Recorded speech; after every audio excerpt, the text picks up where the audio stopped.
Alright. There we go.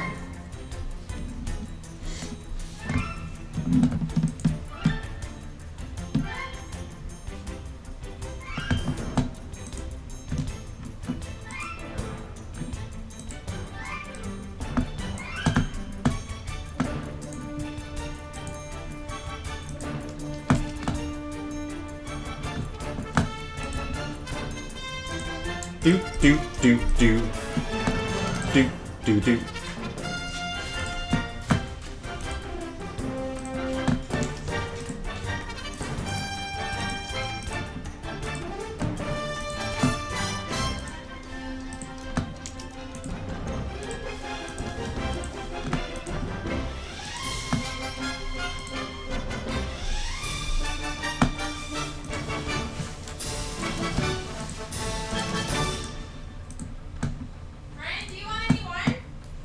Any wine?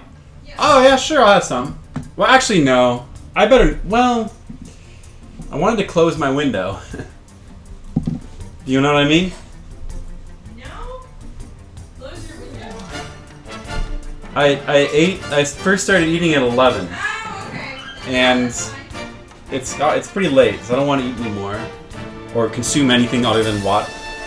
But I will have some ice water if you don't... If you could get me some, that'd be great. Thank you.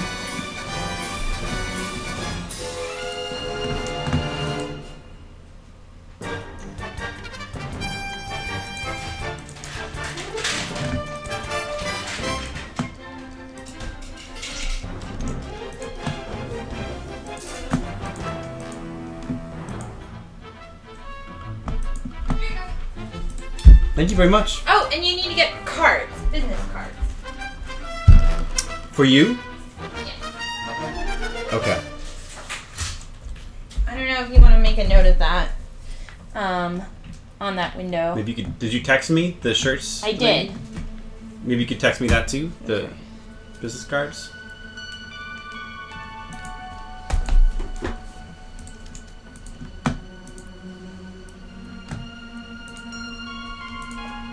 What the fuck?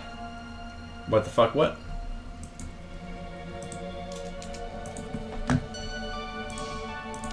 Carlton says he fucked up his leg, but he has a friend who can fill in instead. What? A friend? Who's that? His name is John. Oh. Hang on. Here, I'm gonna send you his number. I also have people in, at Detour, or rather... People at Detour? But I've never met them either. Yeah, I mean, like, I don't know about trusting somebody we've never met with running your booth. Might not be as a good idea, you know? I mean, I'll be there running it too, but... So you'll just be in charge of all the money.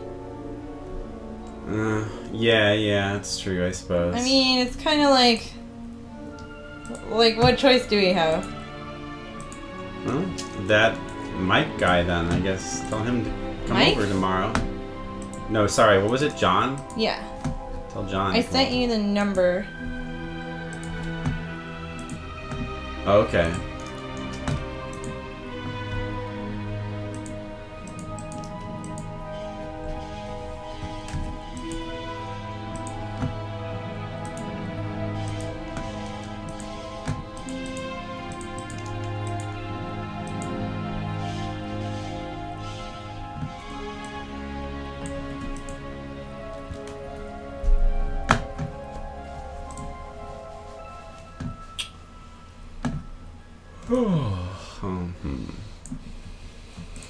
That's kind of a bummer.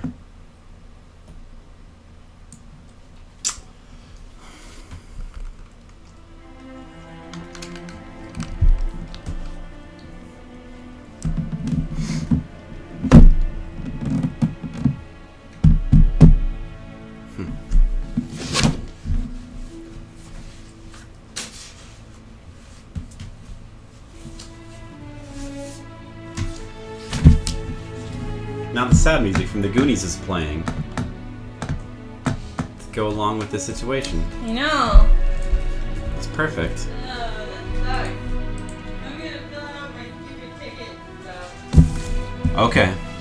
You're gonna fight it, right? Yeah, so I just have to mark not guilty. And then what? Do they send us court appearance? Well, I don't know, but probably something like that. Okay, because yeah, I don't. And then will you come with me? Because I'm worried if I actually get called up to do the thing. I don't know what to do. Sure. I'll bring my Switch.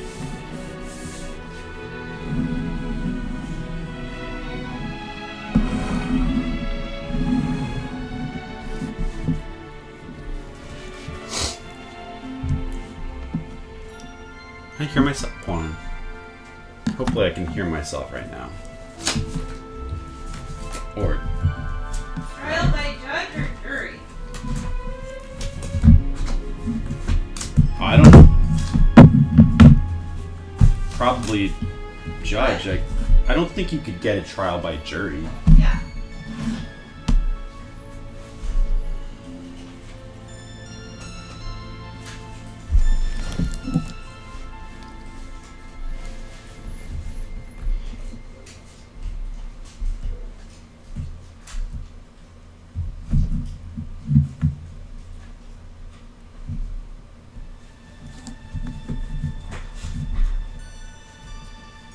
Pen. Do you have a normal pen?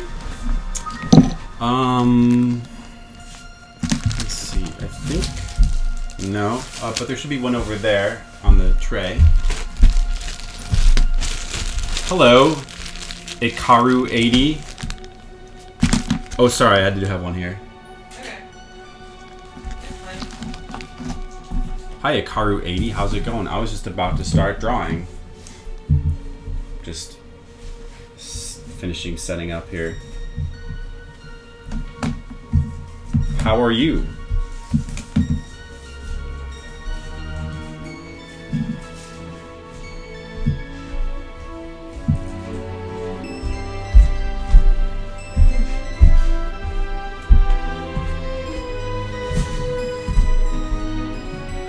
Network error.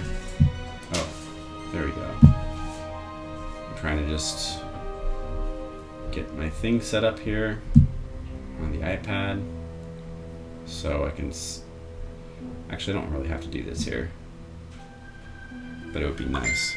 I need to plug in to make sure I can hear myself.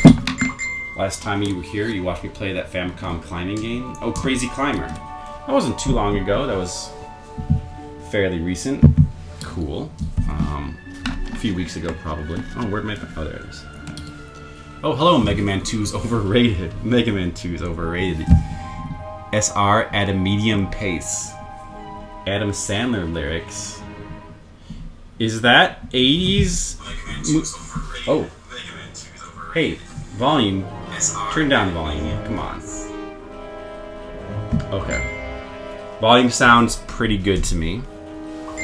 If you guys have any problem with the volume, either if I'm too loud or too quiet, just let me know. But I think it's okay. 1996. What is that? An Adam Sandler movie? Like what? Okay, so we're looking for musical scores from the 80s, not songs from soundtracks, like actual songs, but scores, musical scores. But we'll check out whatever your Adam Sandler song is. 1996. Medium pace. Is that a movie? It's just an Adam Sandler song. It's not from a movie. Not really what we're looking for, but I'll allow it just this once. Play the Navigator. There you go. See, that's more like. See, now that's a soundtrack I haven't heard in a long time. I think just hear that. Oh, okay. Gotta check this out later. Alright, okay, so I'm gonna start inking now. If you're just joining me, I just started the stream like 5 minutes ago, and we're just getting started here. And it's a song he sang, very romantic.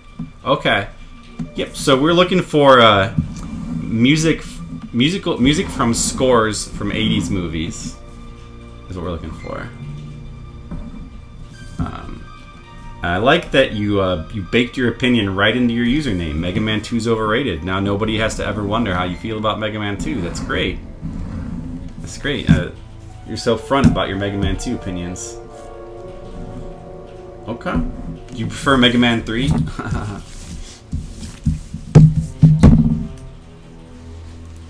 Alright. So by the way, I loaded a bunch of songs up, so it's gonna take a little bit to get to yours, but actually, I'll just go ahead and move you guys. I'll move you guys' songs to the front. I could just do that. That way you don't have to wait, and I can keep my songs in here. Let's do it that way. All right. So anyway, hey D Stone. Oh, look at all these Flipside people. I assume. Come here. That's right. It's stream time. Yep. We're sort of doing a hasty Patreon stream tonight because. It's gonna be a tough month to fit it in. If now just kind of works out. Man, I recognize all this music. So right now I'm just playing music from the Goonies soundtrack. That's the kind of soundtrack.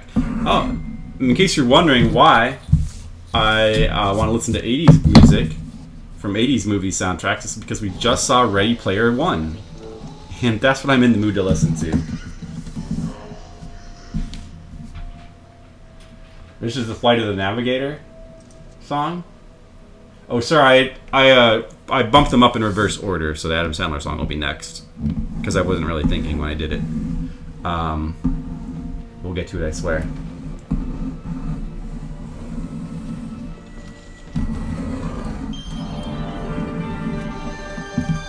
How is the movie? You know, actually really, I've been hearing a little bit of like negatives on it, but I actually really liked it. I liked it, and you know, surprisingly, because I usually hate everything that's modern, but I really liked it. It was very good. Maybe it was just the nostalgia, not just the nostalgia of like all the crap that was in it, but just nostalgia for, you know, a Spielberg movie. Just made me realize how much I missed Spielbergian popcorn movies and how good they were, because it's a very well crafted, fun action movie, and I feel like I just haven't seen any of those in a long time. It's weird. Oh, here we go. Yeah, this sounds very stereotypically 80s.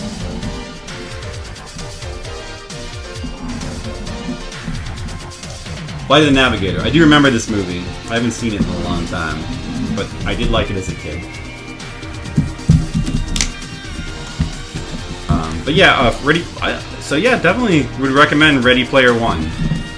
I did not read the book. I've heard people say the book is better. I'm sure it is, but I think it's a good adaptation. And I know that they did some stuff different, which is good. I mean, you know, the movie it's good when a movie tries to be different than the book. So, I mean, a lot of the stuff they did I liked. The whole The Shining thing, I liked a lot.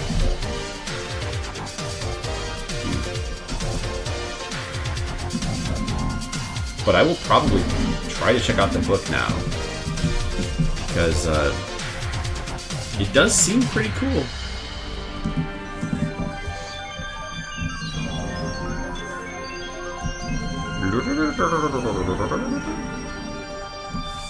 Like this kind of spacey music. Not Kevin Spacey, but just spacey. Like space. Feels like space. It's good. It's good, I like it. So how you guys doing? Any of you guys see Ready Player One yet? Oh, where's the center of my... Okay, right here. Alright. I'm gonna try to be mindful of where my art is. Of course, so you guys can see what I'm doing.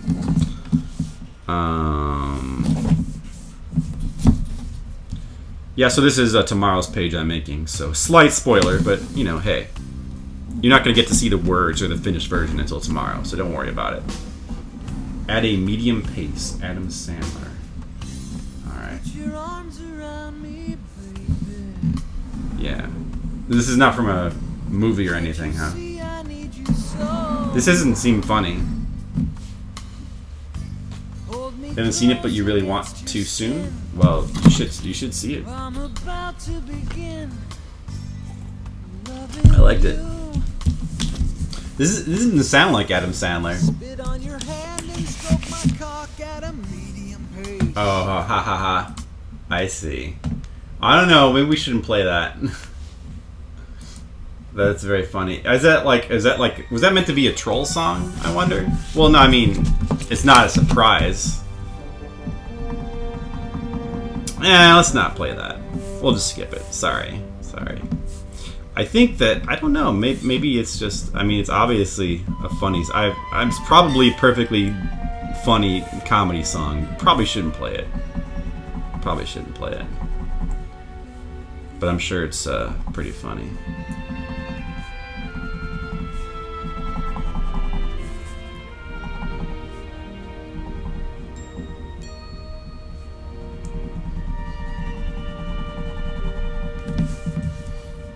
Let's go back to the Goonies. I'm fine with that too. Let's go back to the Goonies music. Yeah.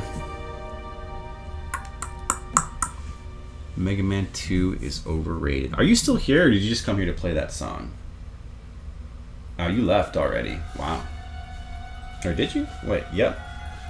So you just wanted to... See, if you come in and play you should get an automatic skip. You can't just come in... I guess it was meant to be like a troll song or something.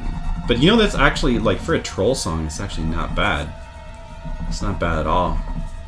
Could have been way worse. Still better than listening to, what was that one song?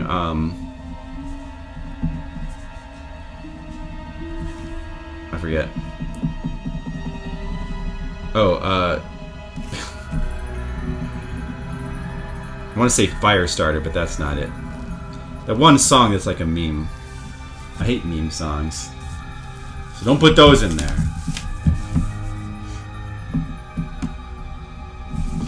Alright, let me load up some more songs, because these are going to go through fast. Some of them are short.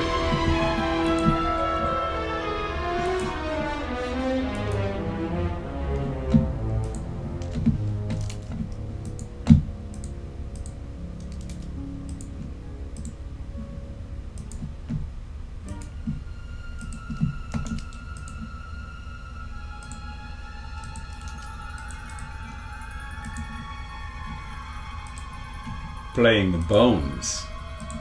We'll get to that later.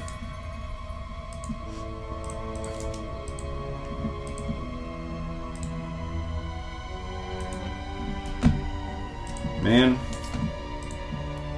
this is such a good soundtrack. It's crazy. It's crazy how good the soundtrack is. They just don't make them like this anymore. Hey, Brian? Yeah.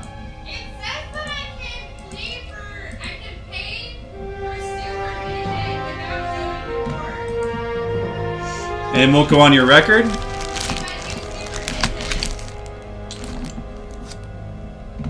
Well, what do you think? I mean, if you go to court, you'll have to pay like some kind of fee, probably. Yeah. So, I mean, how much do you have to pay? $120. If you want to do it, then you'll probably have to likely pay that much anyway.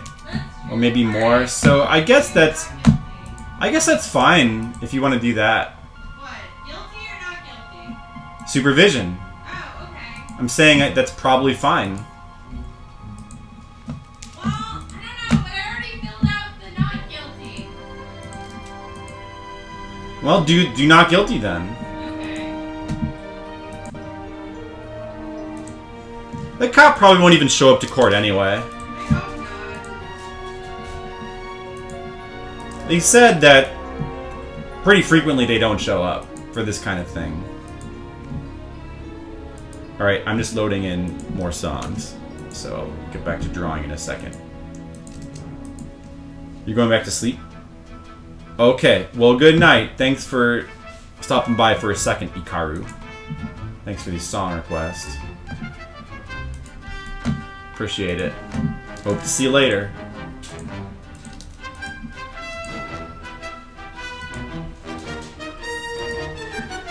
I'm just loading in the entire Goonies soundtrack, so it will be easier for me.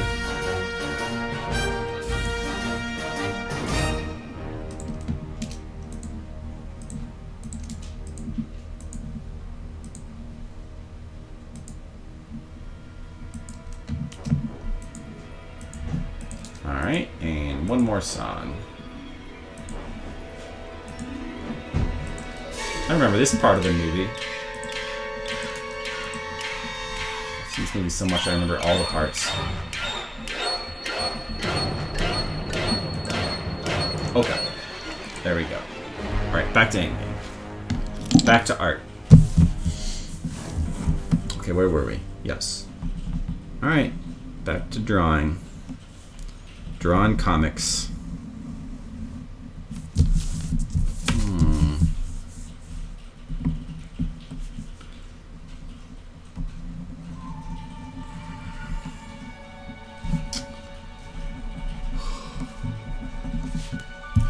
Take a drink of my nice cold water.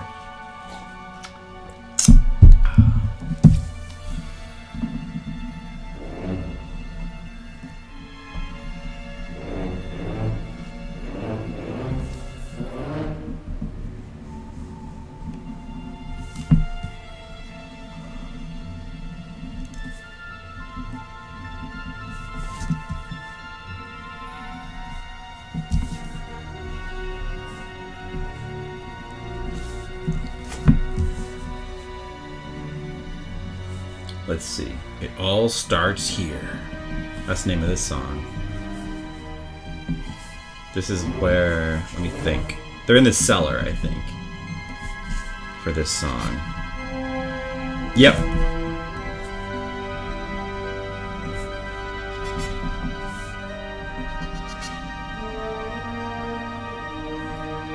I think this is the part where they're like going down in the cellar.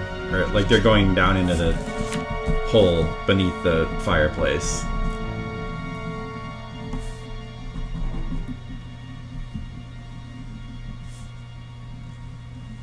Man, they should put this movie back in theaters. I want to go watch The Goonies in a theater. Ugh, it's such a good movie. Such a good movie. It's too good.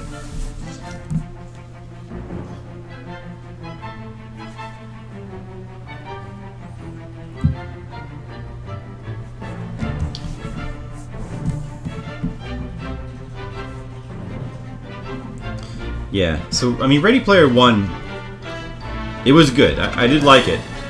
But I guess part of why I liked it is just, I think I was a little bit starved for a movie like that. It's not as good as, like, a classic movie from the 80s, like The Goonies or something. You haven't actually seen it? What, The Goonies? Oh, well, go see it and see it, you know? It's such a good movie. It's awesome. So, like, I mean, the soundtrack is decent, but it's nowhere close to as good as this soundtrack. Ready Player One, that is. I mean, this soundtrack is... I really think it's one of the best soundtracks of all time. You gotta see, it's one of the best kids' movies I've ever seen, The Goonies. It's such a good movie. The music is awesome. It's got great humor, great characters. It's just fun. It's just a fun, fast-moving, funny, like sort of pirate adventure, where kids go on an adventure, and it's just so good.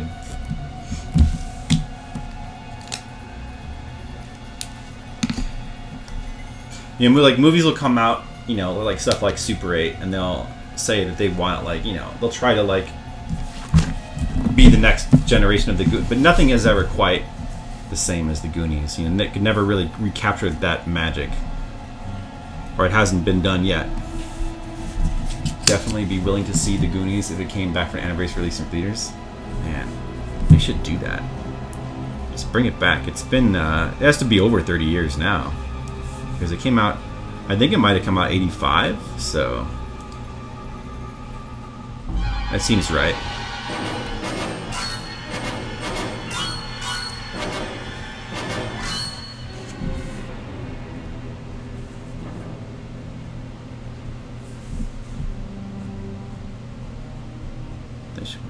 I mean, yeah, they do that once in a while. They'll like re-release it, you know, an old movie. I would love to see Goonies in a theater. I could never get tired of it. I've seen the movie so many times, but yet I'd be happy to watch it again. It's so good. And you just listen to this music. Oh man. Oops, I drew that wrong. The strap on his eye patch. I drew the line too far. Whoops. Oh well. Hope nobody notices. We'll see. I mean, I could maybe fix it in Photoshop. Might be what I'll do.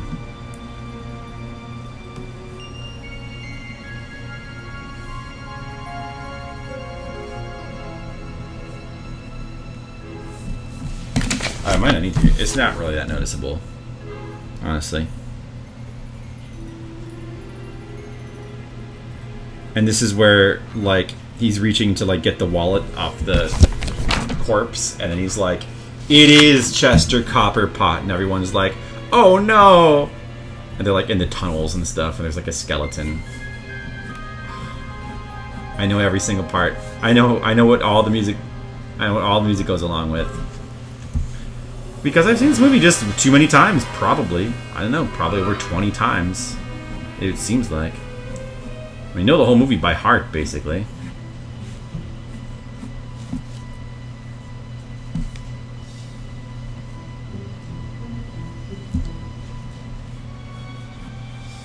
Impressive.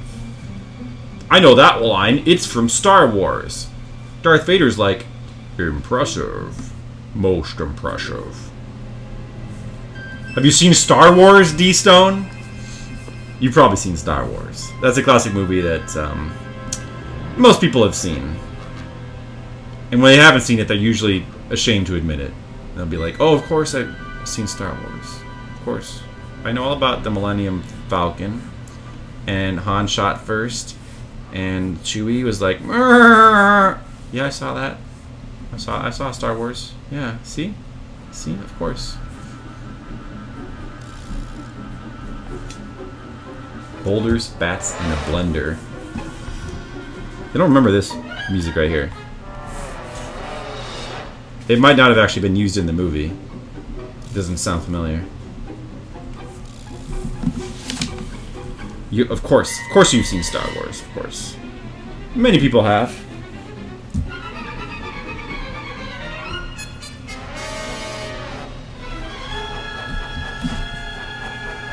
Impressive.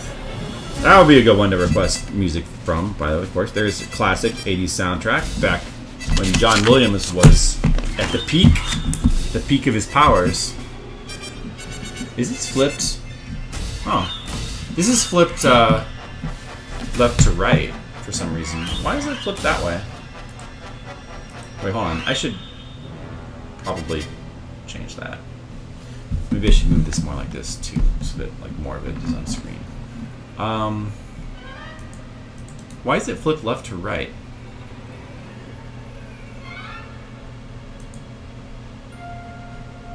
One second.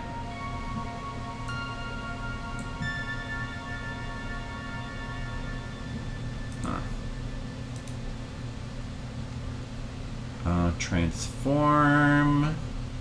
Flip horizontal. Okay, there we go. I don't know why it was flipped, but it's fixed now. So now you're seeing what I'm seeing. Before it was flipped horizontally. This isn't a Japanese manga that needs to be flipped horizontally.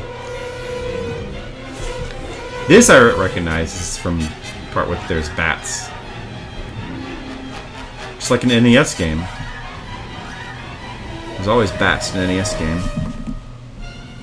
Just like the NES game of the Goonies. That has lots of bats.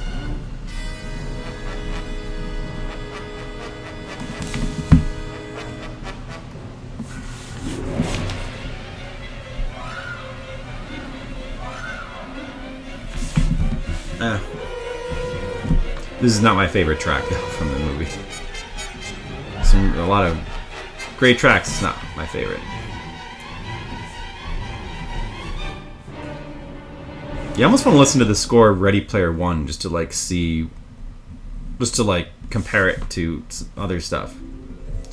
It was all right. I mean, it was not bad. It sounded kind of. I mean, it just made me happy to hear something that sounded vaguely like Alan Silvestri. He did this.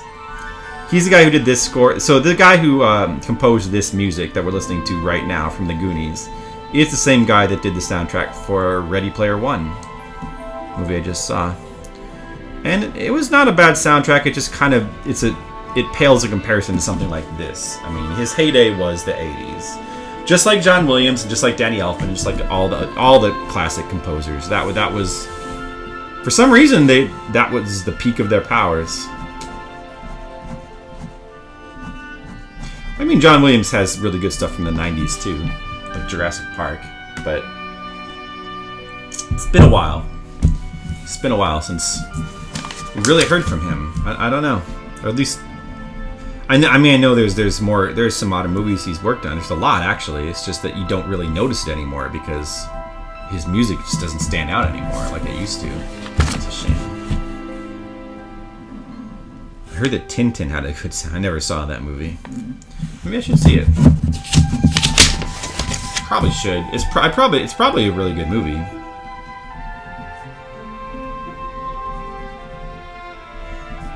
But nobody really went to see that. But Ready Player One is different. That's like high profile. Everybody's like talking about it. Everybody's probably gonna go see it. Nobody was talking about Tintin when that came. That was like, I don't know, 3 or 4 years ago, I think.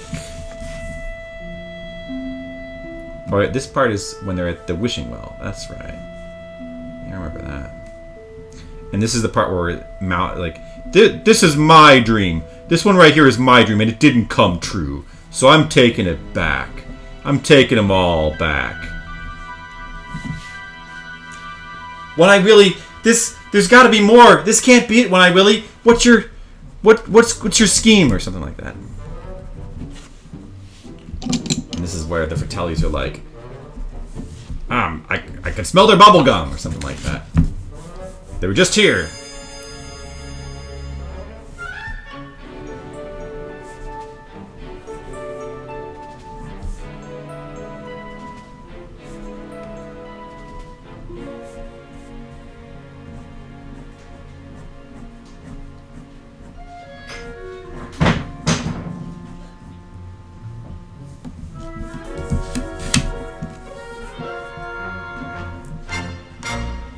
I don't remember that part of the music, so that might not have been used. Probably wasn't.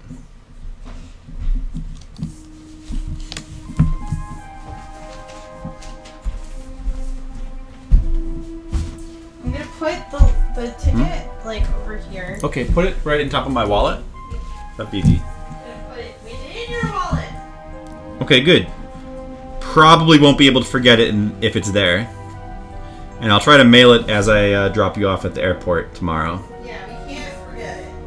Right, we cannot.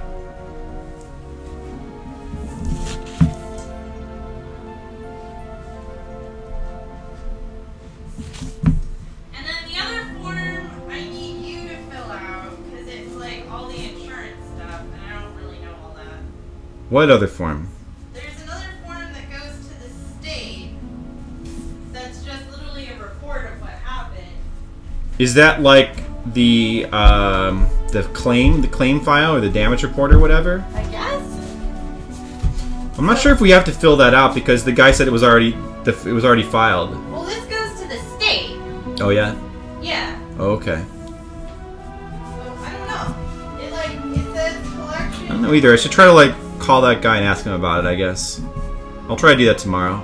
Well, just leave it next to my wallet or something. Yeah. So many responsibilities to do. Oh, jeez. Don't like it.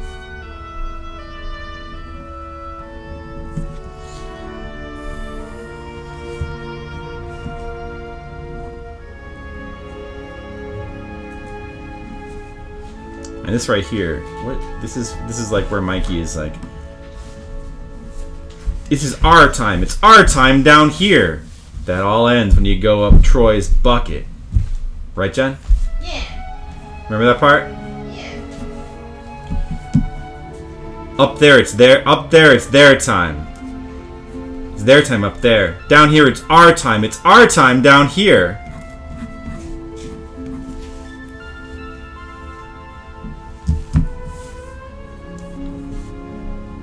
Alright, stuff is getting drawn. Jen, guess what stuff is getting drawn? What? Exciting Yeah, very exciting. Okay. People are looking shocked. Ah, shit! Wow, that's shocking. And I'm listening to music from the Goonies. True love is good. No, it's good enough. For you, it's good enough. It is good enough. Ready Player One was good enough. Why? That's right.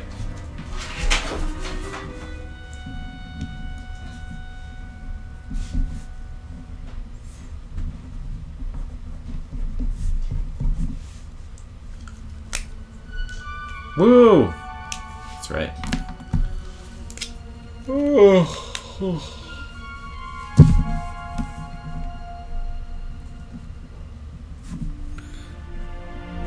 Pretty quiet stream tonight so far. I know, a lot of times it takes a while for people to show up to these art streams. And it is pretty late, and this is a surprise stream, so... But, yeah, pretty quiet stream so far. It's okay. Let me focus more on drawing, I suppose. Which is good. Oh, I forgot to draw. Let's see, there's gotta be lines here on his face. This sounds... Let me see if I can remember what this is from. It's a good part. I don't remember. Triple stones and a ball. Oh, this is where they're finding that one thing. The contraption. Right.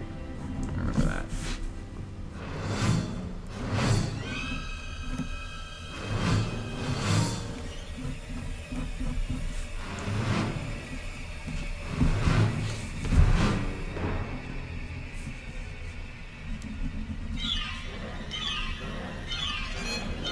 Uh-oh, what's gonna happen? What's gonna happen? There's a booby trap! Booby trap! Whoa! Oh no, somebody's falling down a hole. There he goes, he's falling. Oh no, what's gonna happen? He's gonna die! Uh-oh, quick. Use your gadgets to save yourself. Whoa! Everybody's worried. What happened to Data? That was his name, right? Data? The kid? With the inventions? He even has his own theme song. I love Data. Way better than Data from Star Trek The Next Generation. Better Data.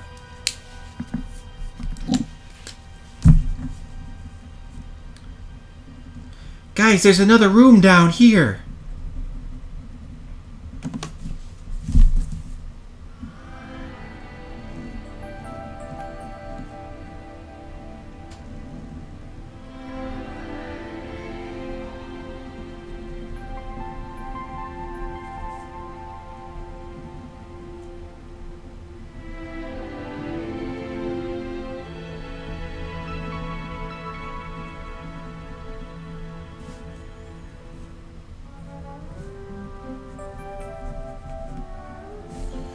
God damn, this soundtrack is too good.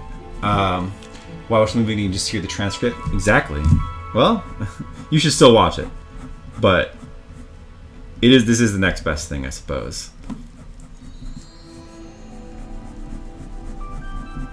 This is like when they're in the waterfall area.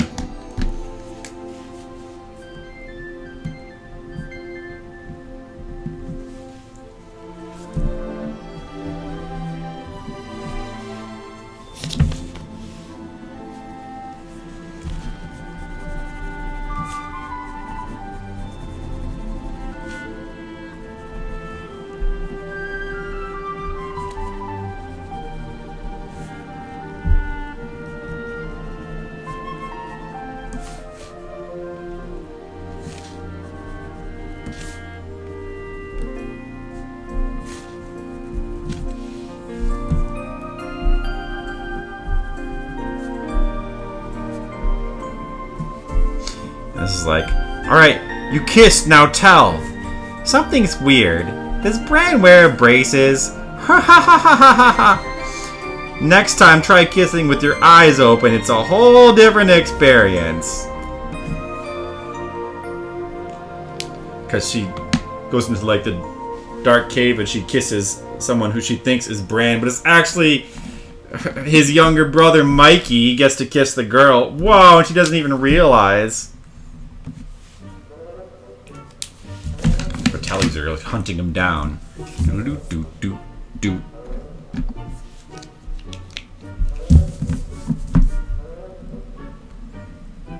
And they catch up to him. Uh-oh.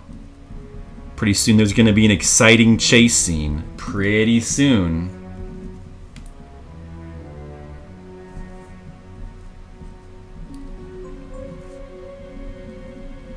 She's like, you want to go back and kiss? Like, what are you, crazy? They're here. They're here? They're here? Right down there. And cue chase scene any second. There it is. See? There it is. Now they're running. Whoa, the Fratellis are chasing them down! The Fratellis are the bad guys. They're like criminals or something. Chasing the kids in the cave. Through the pirate cave. And like it keeps flashing back. It keeps flashing to the Fratellis. And like you hear the mom Fratelli grunting. She's like the old. She's like. She like runs after them. It's funny. Man, the Fratellis are awesome. Best movie villains ever.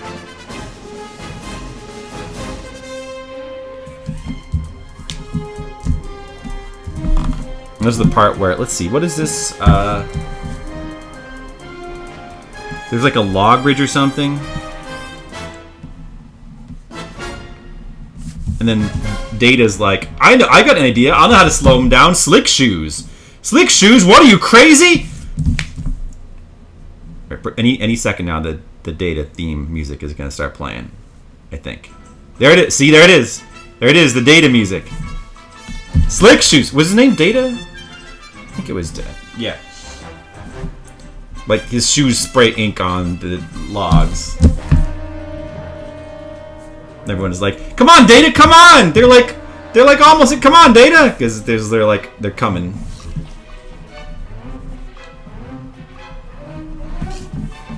The Fratellis chasing after him.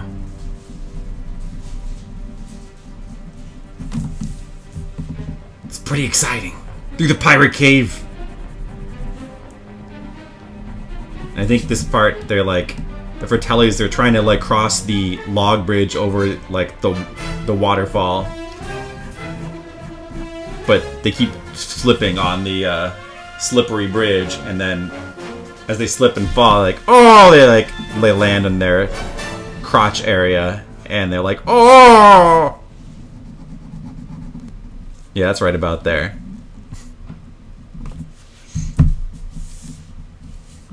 Do do do do do do do do do do do do. Oh, this is a good part. This is a good part of the movie right here. Playing the bones. This is where they have to play the bones to survive. You gotta play the bones. And then what's his name? The mouth. What's the name of the dude who plays the mouth? Corey Feldman. Yeah, remember Corey Feldman? He was also in The Lost Boys. And many other cheesy 80s kids movies. He's like, gnarly. And then he has to translate, because he's the translator in the movie. He knows Spanish. He's like, ye beware. Something, something, muerte. They're like, what does muerte mean? They're like, oh. No, it goes like, play the bones as they be read. If ye make too many mistakes, ye will surely be muerte. And they're like, what's muerte? Dead. Which is funny because it rhymes in English for some reason. For some reason it rhymes in English. I don't know why. He's translating from Spanish, and it's something, and it ends in muerte. So is it? I suppose it's supposed to rhyme. Does muerte rhyme with some other Spanish word? For some reason it rhymes in English too. Like, as they be read, you will surely be dead. That sure was thoughtful of them to like make the original pirates who wrote the map to like make the thing rhyme in both English and Spanish. Wow, very, very thoughtful of them. And now they gotta play the bones. Oh, they just played a wrong note. There it is. They played a wrong note. Whenever they play a wrong note, part of the floor collapses.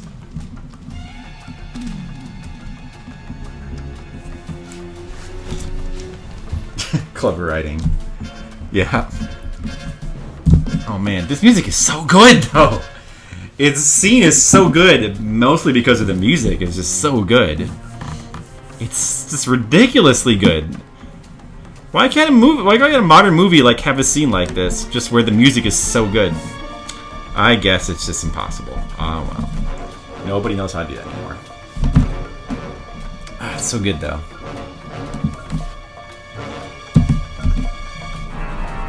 Oh, that was a wrong note. They just played another wrong note. There's part of the floor just fell. So if you listen, you can hear the. Oh, I guess it's not. Yeah, in the movie, it's like a sound effect whenever the floor falls out. There's less and less floor. The whole floor collapses. They're all gonna fall into like this matte painting of spikes below. Oh, there was a right note. I see. This is the part where Andy, the preppy girl, this is her time to shine because she learned how to play piano, but she's like not very good, so she has to do the best she can to like play the right notes. And then she's like, I can't tell if this is a B sharp or B flat. And then Mouth says, you better get it right or we'll all be flat. And then they all, good joke.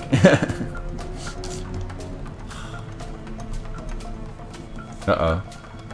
I think this is the part where like, uh-oh, you better, the Fratellis are catching up. They gotta hurry up and play the notes. This is the part where if she plays the wrong note, they'll probably all die, I think.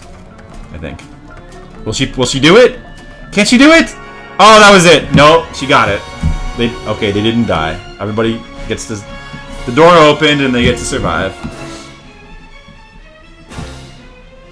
Sorry, spoilers. They did not die here. Spoilers. I know you would think that they might die, but they don't. Not in this kid's movie. They're like, don't forget the map! Just as the Fratellis are getting there and they're like taking their guns out.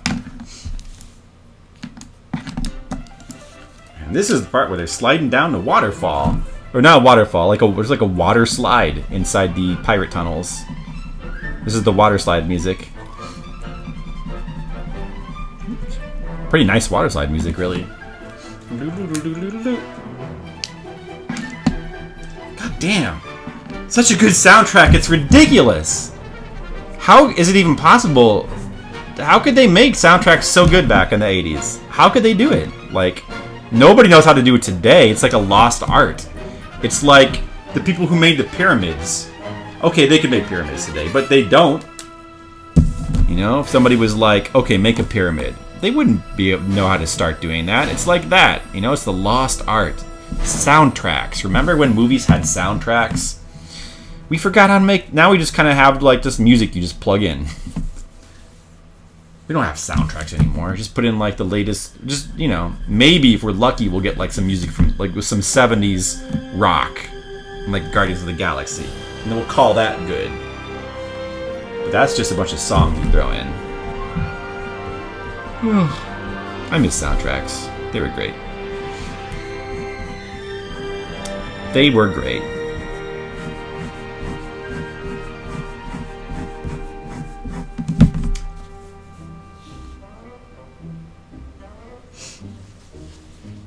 Anyway, making progress on our page here. Making decent progress, which is good. Got to finish these pages tonight so that I will have time to stream an actual video game tomorrow. And I'm leaving Thursday morning, and we got another convention to do. We got to go to, what is it called again? Oh, Anime Detour in Minnesota. At least it's not a long drive this time. I had to go to MatsuryCon last weekend, and I had to drive there. It was a 16-hour drive both ways. Obviously, if it's 16 hours the one way, it would be 16 hours the other way. Of course, it doesn't get shorter. But the point being, 32 hours of driving.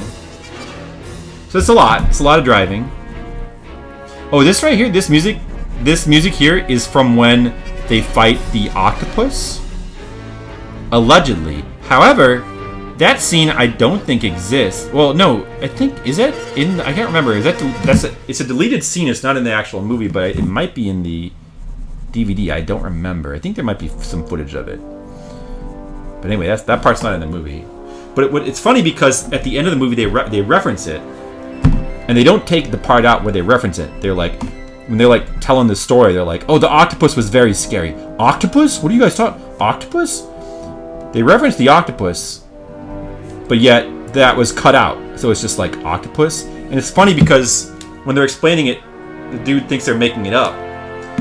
But it's almost sounds like they are making it up because you never got to see, nobody saw an octopus. Because it was cut from the movie. A little bit of weird storytelling. A little oversight there. I always thought that was funny as a kid or just weird. I didn't know about deleted scenes. I didn't know what that was. Alright, so we're getting... Let's see. We got a decent amount of the soundtrack left.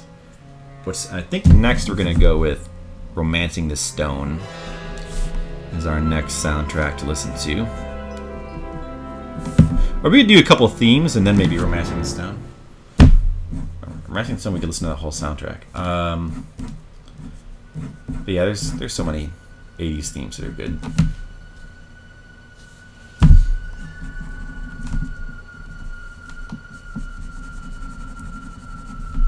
Oh, this is a good part here too.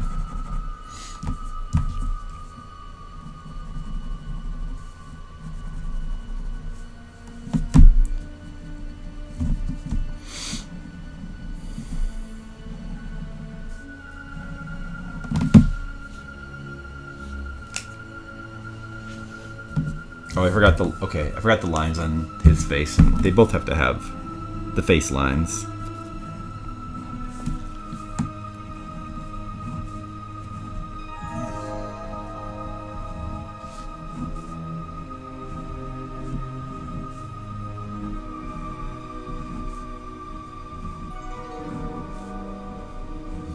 I don't know what it is about pirate things, where pirate things have great music. Actually, the Pirates of the Caribbean movies had decent music too. They had decent. It was kind of maybe slightly overrated, but a decent theme there. Also, the Garfield Halloween special where he dresses up as a pirate has really awesome music. Those original Garfield specials are really awesome. They're great. They hold up. I know. I like them as there's a lot of there's a lot of stuff, cartoons that we watched as a kid that don't hold up at all. They're just terrible if you try to go back and watch them now. Almost all the cartoons I liked as a kid are horrible, just terrible. But the Garfield cartoons, the original ones that aired, the specials, exception. They hold up. They're like genuinely funny, really cool stuff with great music. Like almost like I would even put them like up there, and maybe this isn't even a popular opinion or just nobody's thought of it, but I would even put them up there with like early Simpsons for like just classic, really, really good animated entertainment. That's how good they are. They're that good. Nobody ever gives them credit. Those Garfield cartoon specials, those are so good. They hold up so well. I swear. Maybe it's just me.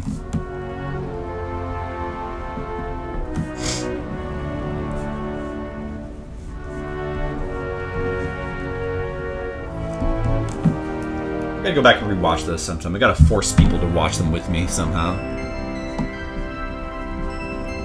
We have a Garfield party or something.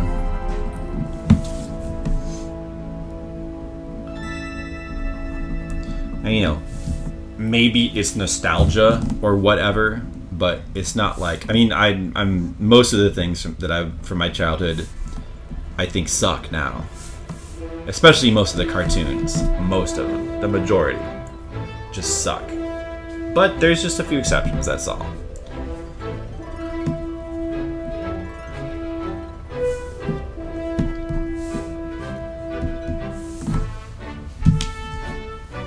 And this part here, I don't think this is used in the movie. I don't recognize this music.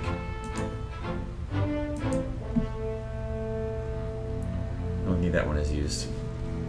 Alright, only like 6 songs left. I maybe should just start loading up some more music. Alright, let me just consider some good themes.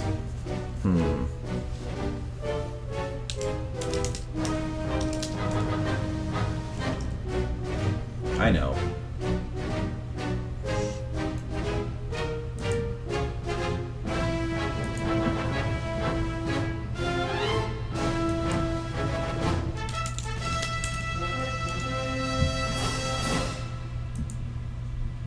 Actually, I'll just do this. Maybe I'll just do this whole soundtrack too, because this is a real good one. This is a real good one. Yeah, maybe we'll go with this one now. Let's see. Or at least we'll dip into it. But I don't think it has any boring moments. I think it's like all good from cover to cover. Classic.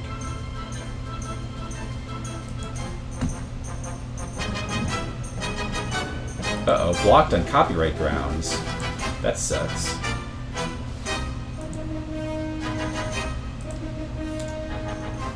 Maybe we can find it somewhere else.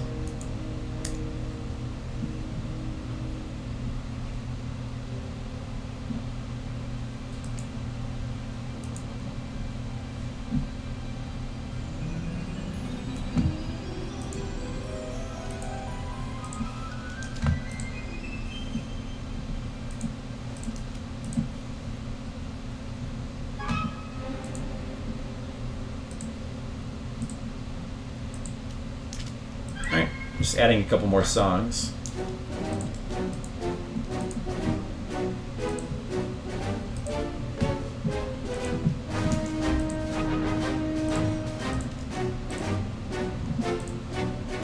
I could say what part of the movie this is, but I'm going to stop doing that just so I don't spoil the entire movie. I gave you enough. You should really watch it, though. If you haven't seen The Goonies, just watch it because it's an extremely good movie.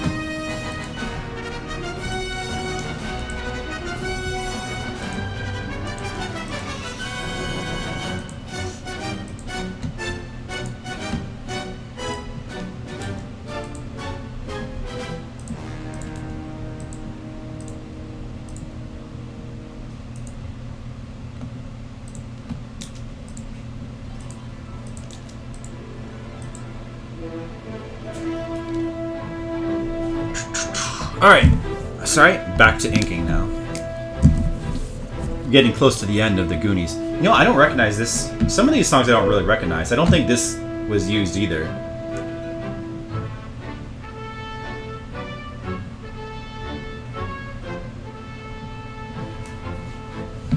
I'm just gonna skip this one. Oh, here we go. Now this one I reckon. This is like a classic piece of music. When I was a kid, I assumed that this was actually taken from some sort of like old pirate movie, which it might have been, but I don't think so. I think it was actually made specifically for this movie. What is? I smell burning. Hey, wait a second. Hey, Jan. Hey, Jan. Are you lighting candles? Are you lighting candles? Because I smell burning. Okay, just making sure the house isn't on fire. Okay, thanks. Okay, I just have to make sure the house wasn't on fire.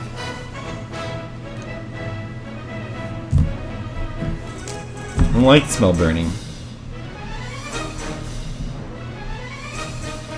Don't like to smell that. No, you don't want to smell that.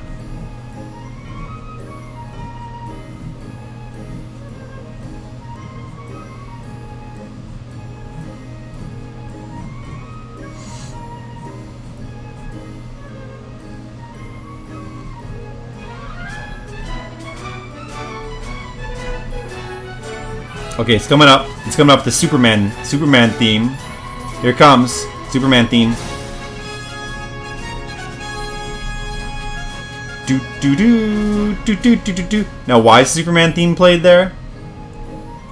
I'm not gonna spoil it. You got to see the movie, but it's a funny visual gag. Let's just put it that way.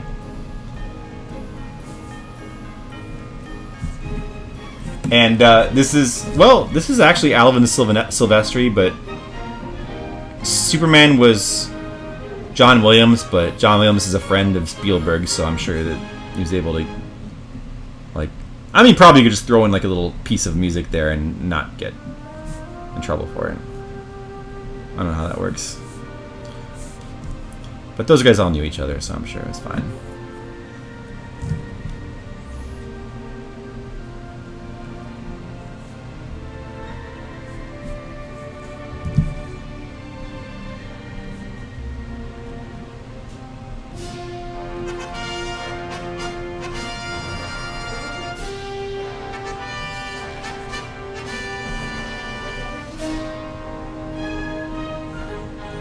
Do do do do do do do do do. Oh man, God, these sound. Notice how they included a little bit of the rescue theme there. Dun dun dun dun dun. How is it they like? How is it that people could be so good at making music back then? It almost seems impossible. How are they so good? I don't know, but they were.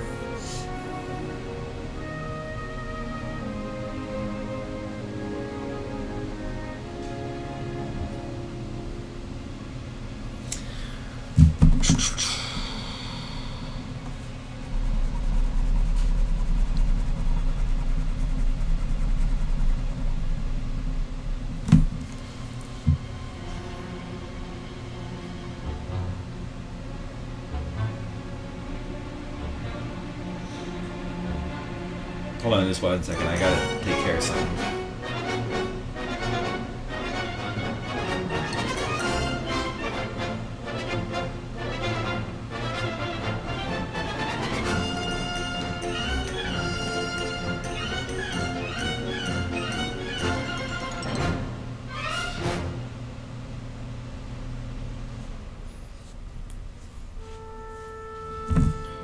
Hey, Jan? Hey, Jan? Hey, Jan? What? John is asking for details on Messenger.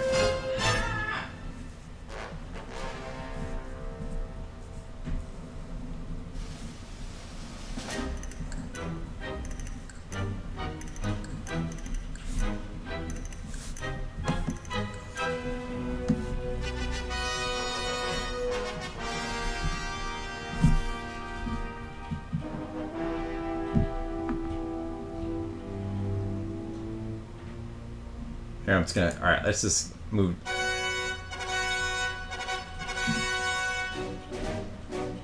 So we've already heard like variations of this theme. Alright, this is like the final music that plays. Like, okay, well, this one will play. And then the credit song.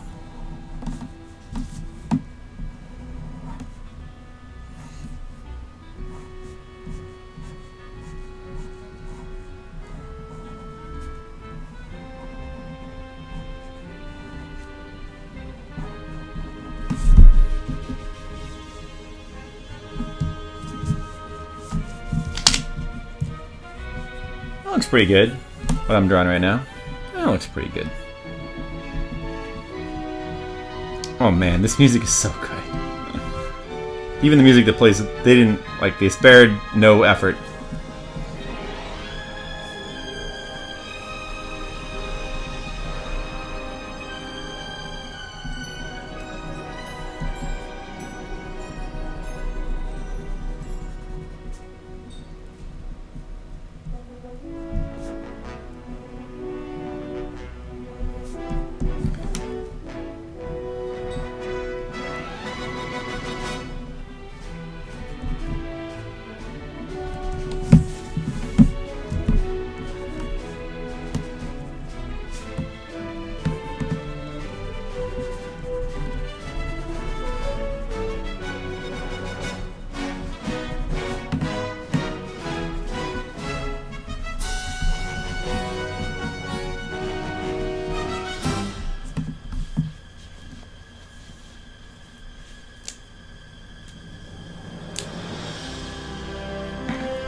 Alright, one last panel to do.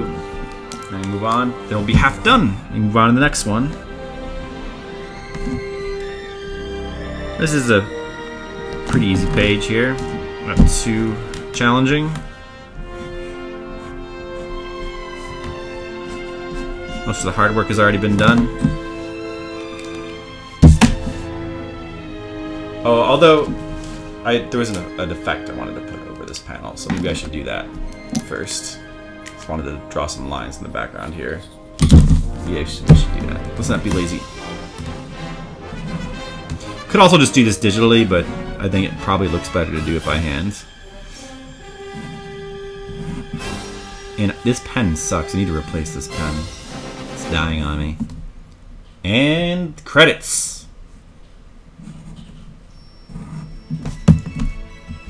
Oh, this isn't the... Oh, this is the suite. Oh, okay. We need to hear the good enough Cyndi Lauper theme song, too. Hold on, let me find that. Because that plays first.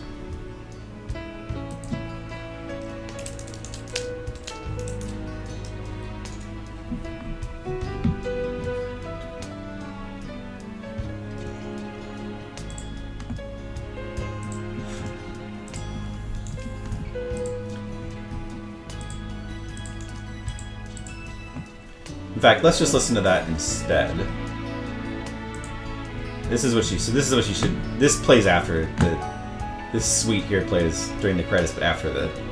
Let's listen to the Cyndi Lauper song. And credits.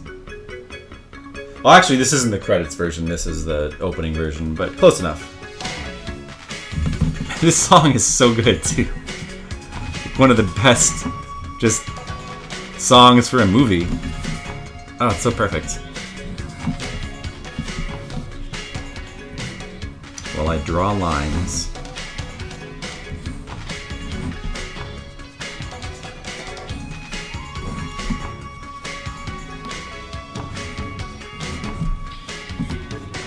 This has to be Cyndi Lauper's best song. Cyndi Lauper. She's so 80s.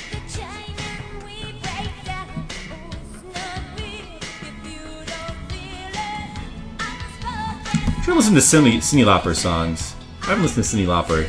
Like, I don't really remember. What were her other... Girls Wanna Have Fun? What were her other songs? I don't remember. I think that was one. Maybe. Girls Just Wanna Have... Yeah, that was Cyndi Lauper, I think. What else did she do?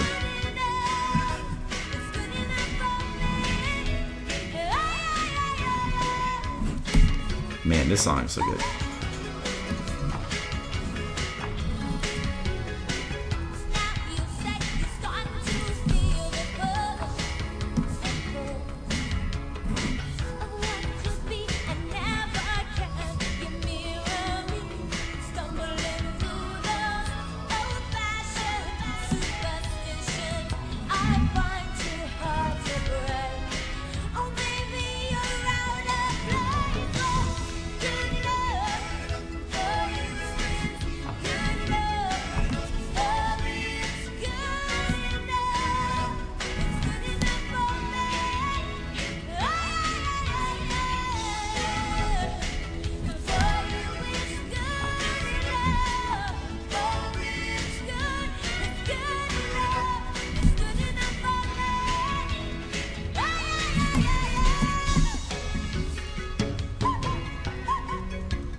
Man, I love the 80s.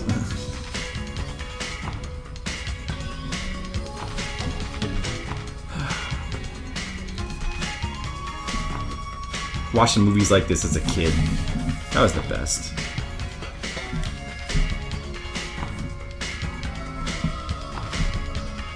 Riding our bikes around. Yeah, I used to ride my bike all over the place. Which they do in the Goonies. They ride their bikes all over town.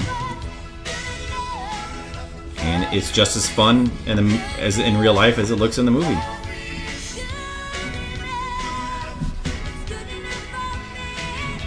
That was fun.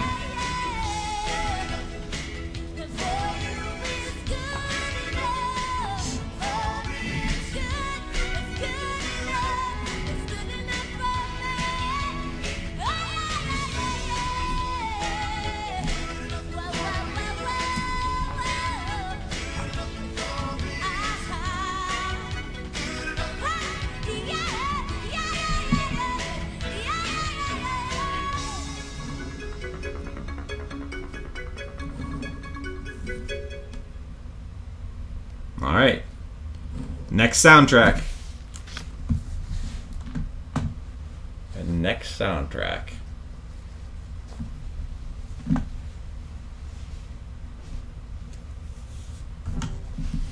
There it is. So we get the lines there. All right, that effect. It should be, by the way, it should be black behind their heads here. So I'm just gonna go ahead and make sure these lines are all solid. And then I'll make little X's here so I remember to fill those in. Of course, it's Indiana Jones. Hey, this is a movie you guys have probably seen. I mean, if you haven't seen an Indiana Jones movie, really, Raiders is the one you need to see.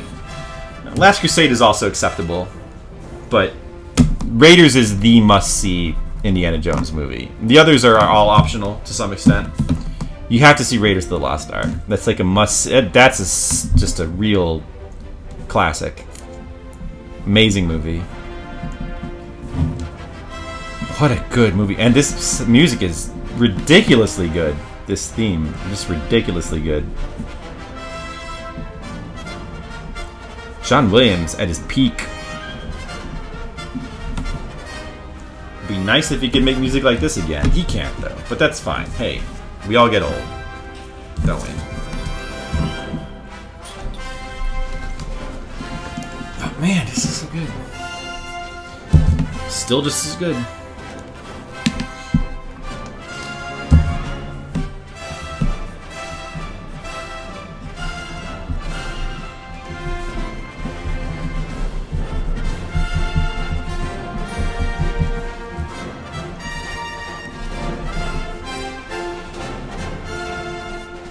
Just what a great classic theme. I think I actually even obviously Star Wars is, that's a classic, but I think I actually even like this better than the Star Wars music. I really do. Star Wars is great, but I think that this music is just a little bit more. Star Wars is probably more iconic just because it's Star Wars, but I find this to be slightly better. But then I guess they'd put even Back to the Future above even this. Yeah, probably. I used to love Indiana Jones as a kid. Indiana Jones was just the best. I think Indiana Jones really spoke to me more so than Star Wars or any other movie. Yeah, I wanted to be Indiana Jones. He was so cool. With his hat and his whip. Man, I even loved the Indiana Jones kind of bad Atari game, puzzle game.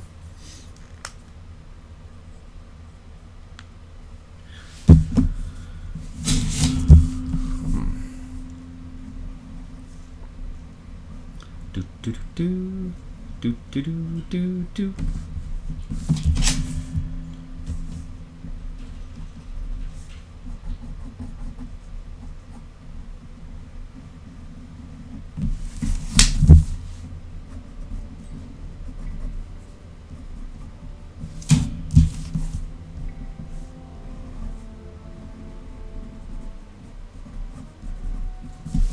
And this is like, so yeah, this is from the score. It's music from like the opening titles of the movie, which is, goddamn, it's so cool.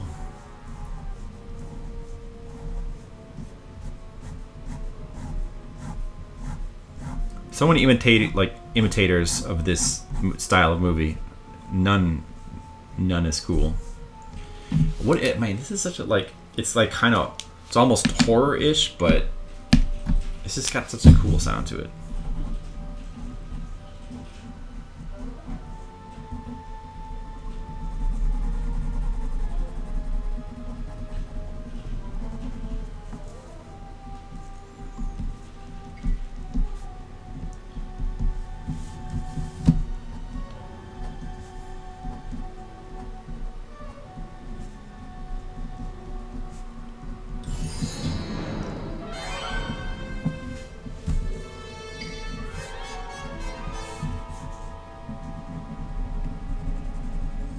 Doing lots of shading, face shading, everyone's favorite kind of shading.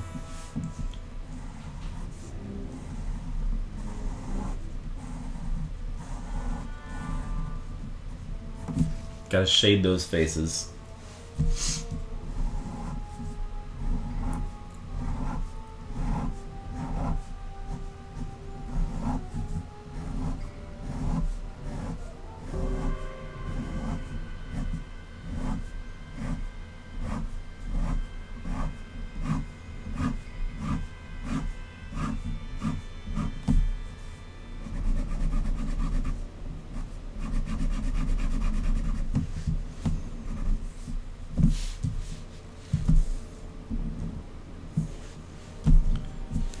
These lines seem to be thicker, so I'm gonna get my big fat 8 pen out. We need thicker lines here.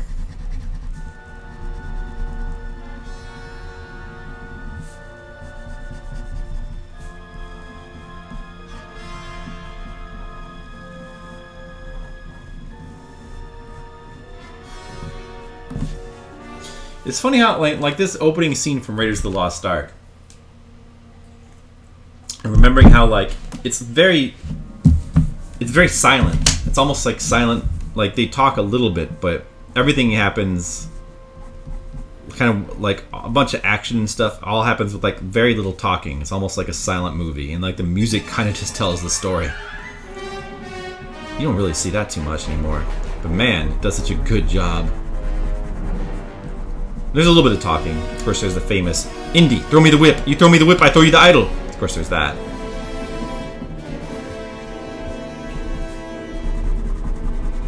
But a lot of it is pretty wordless.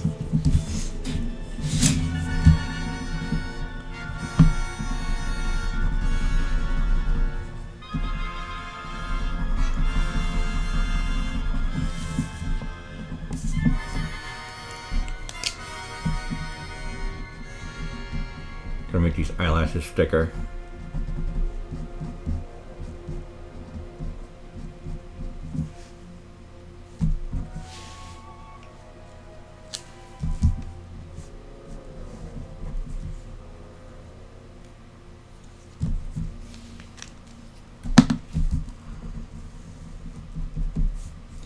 We need some more like mouth detail here.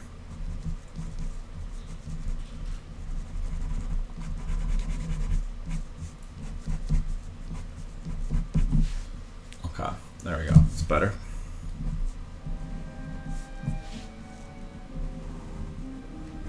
The Ark music, the Ark theme, classic theme. Oh, it's just too good. It's too good. Not gonna music be this good. John Williams, damn it. What have you done? You're too good. You were too good in the 80s. Everything else is a letdown now.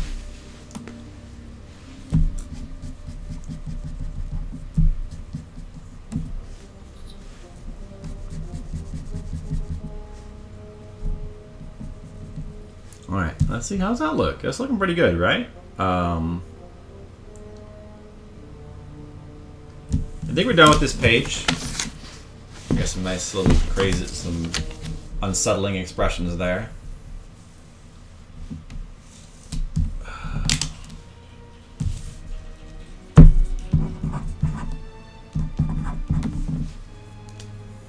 You know, this is making me want to go back and rewatch Indiana Jones. It has been a while since I've seen Raiders. Just making me want. Oh, thank you, D Stone. Let's start in the next one. That's one page down, and I got one more to go. To have my little buffer for the rest of the week, so that I can go to this convention. Let's work on this next one now. We got another blank page to fill out with black lines. Yep.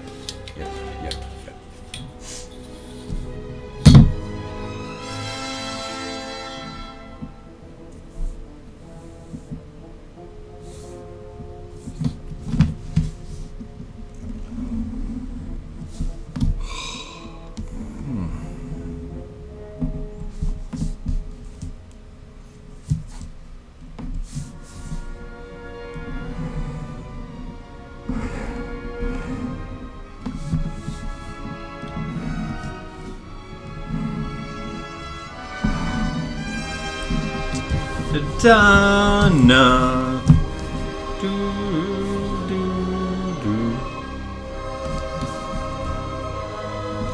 That Ark of the Covenant sure was creepy.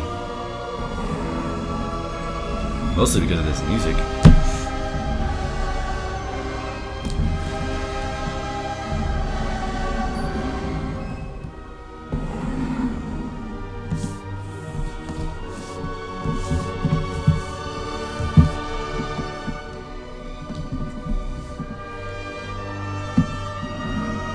I mean, they sure know how to make, like, shining a beam of light onto, like, a map exciting. Boy, does this music make it seem exciting.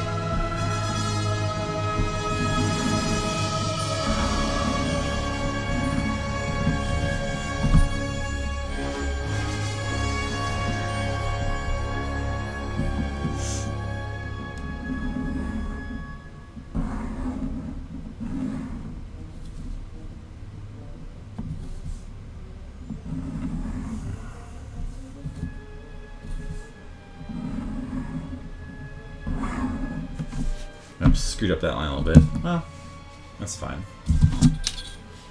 Can't really tell.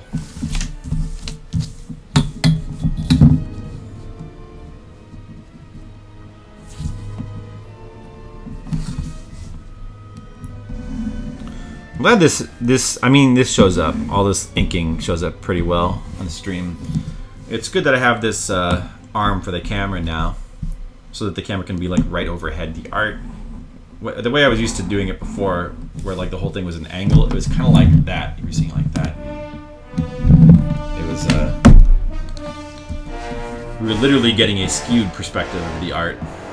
It was not ideal, but it's pretty good now. What is this? The basket game? I don't remember this music. I remember the thing with the baskets, that part. But oh, here we go. This is the part. Hey, Ankro. Oh yeah, see, this music is classic. How's it going, Ankro? What's up? Yeah, long time no see. How are you doing? I'm doing art today. Do another art stream. It's a kind of a short one, but I don't have a lot of time to stream this week. I'm gonna do this tonight, and tomorrow I'm gonna try to play some video games, and then the rest of the week I'll be in Minnesota for Anime Detour convention, and I won't get back till Monday. And hopefully on Monday I'll be able to stream some more.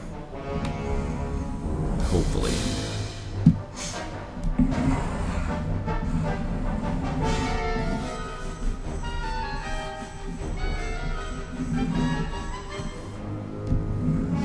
So we're just drawing some comics. Quite busy, about to head to sleep. Oh, you're still enjoying the comic? Well, thank you. I'm glad you're still enjoying it. I'm still enjoying making it. So I'm going to just keep making it. I hope that you keep enjoying reading it. And thanks for stopping by. Too bad you can't stay and listen to more classic 80s soundtrack music or contribute any.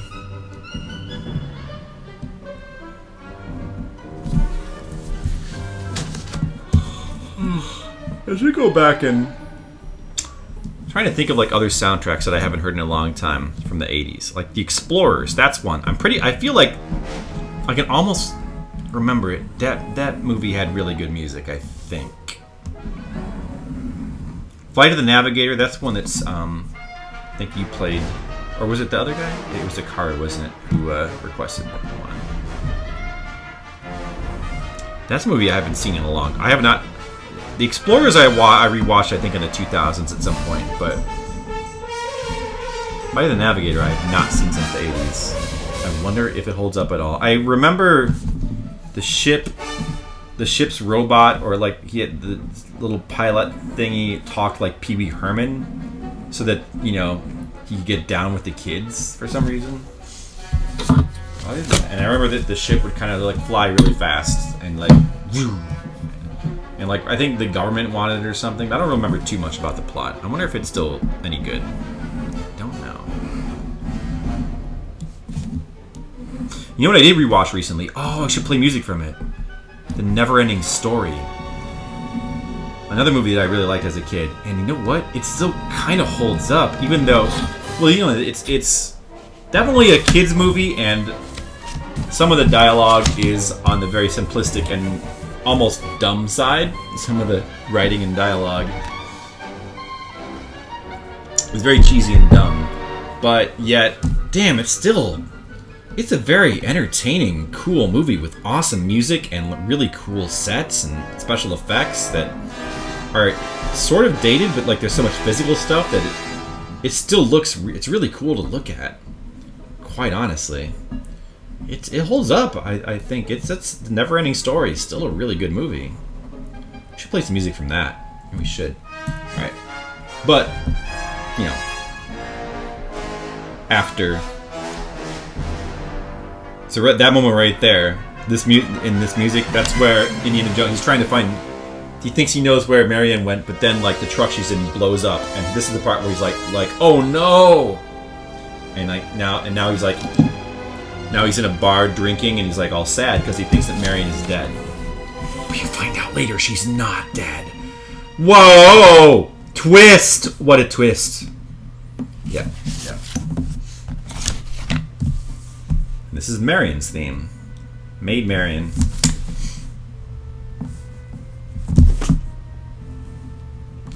Good classic love theme. John Williams is pretty good at those.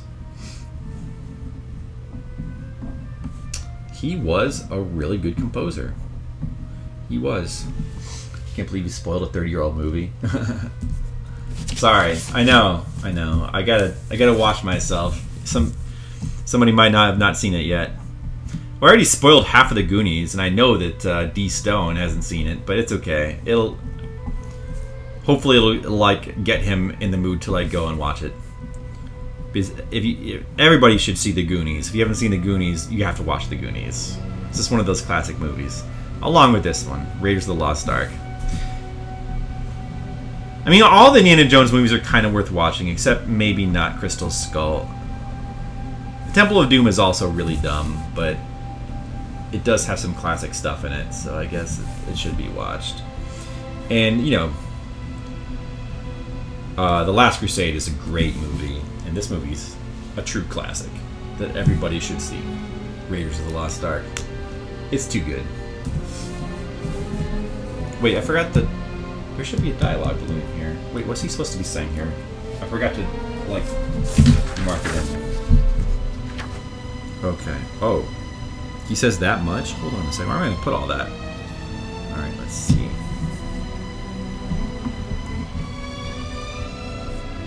Try to not cover up too much of the art.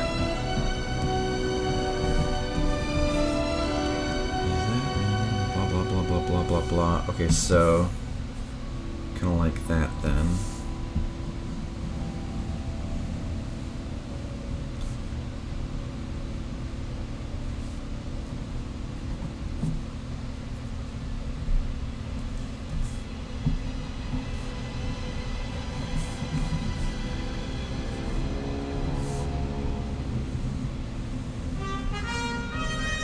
Do do do do do do do. Improvise bubble. Yep, I improvised the bubble.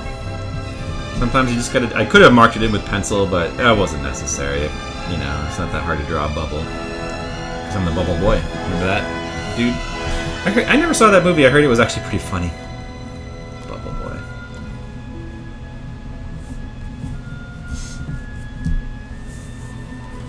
Let's see. I don't remember, like, I know this is Marian's theme, but these parts of the song sound like they were from a specific part of the movie, but I don't remember. These parts I don't remember. They might have been like split up and used in different parts of the movie or something. I'm not really sure, but like this, I don't really recognize, or it doesn't stand out to me like what this is from. Anyway, got the bubbles down. Now we can proceed with the art for the second page of tonight. Let me just check something, by the way. So you guys there's not a lot of people here right now, but for those of you who are here, is there anybody who's in the Patreon art tier of the Patreon? If you're in the I think it's I don't remember, but there's a tier where you get you can make sketch requests for our stream, and usually it's just Brigid and Tam who get those, but there's somebody else who is in that. I don't know. I know there's other people in that tier who don't like always show up and ask for stuff, but just checking if there is somebody who is, then you should let me know. And I can do sketch requests for you. That's another thing that should be done for these Patreon streams. Airplane fight. Yeah, I remember that. This is not my favorite piece of music right here. It's okay, but it's not the best.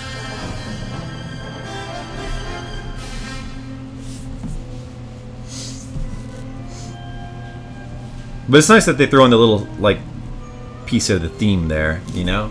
The leitmotifs. Man. You know, it's like such a basic thing to simply have a strong, memorable theme for your movie and then, like, just throw it in, like, as a leitmotif. It's such a basic, like, really basic, great concept for movies, and yet nobody ever does it. Nobody does it.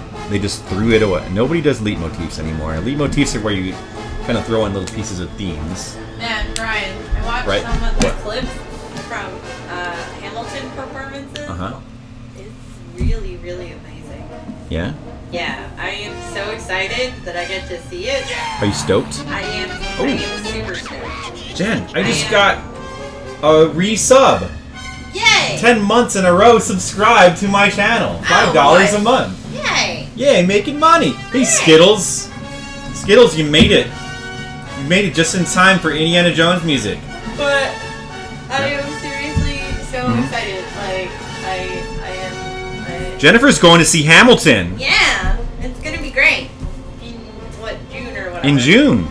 Yeah, it's going to be great. Oh, God. It's going to be great. I'm sure it will. Hope you enjoy that. I know. I'm gonna be all like, like that's what I'm gonna be like. Like I am going to do that impression right now. Right. But like, I can't wait to hear that when you say it like for real. Yeah. The Stone said is a great musical. It is. So you got one good review coming in. Yeah. I mean, I can't. Like my friend lucked out and got us the ticket.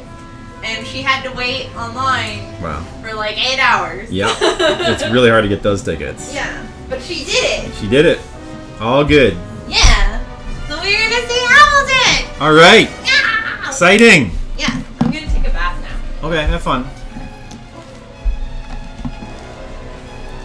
How's it going, Skittles? You're here. What's up? Not in the theater? Not enough car chases and explosions? Yeah. They should have more car chases and explosions in theater. It's hard to do that, but they should try. That's what we need. I mean, like with how crazy theater can be these days, I almost feel like it's possible to have car chases and explosions. I mean, they have pyrotechnics sometimes. Not that I go to see like a lot of plays, but I know that the special effects have gotten a lot more advanced. So how's it going, Skittles? I'm glad you didn't. How are my convention? Well, so one convention was last weekend, and the other convention is this weekend.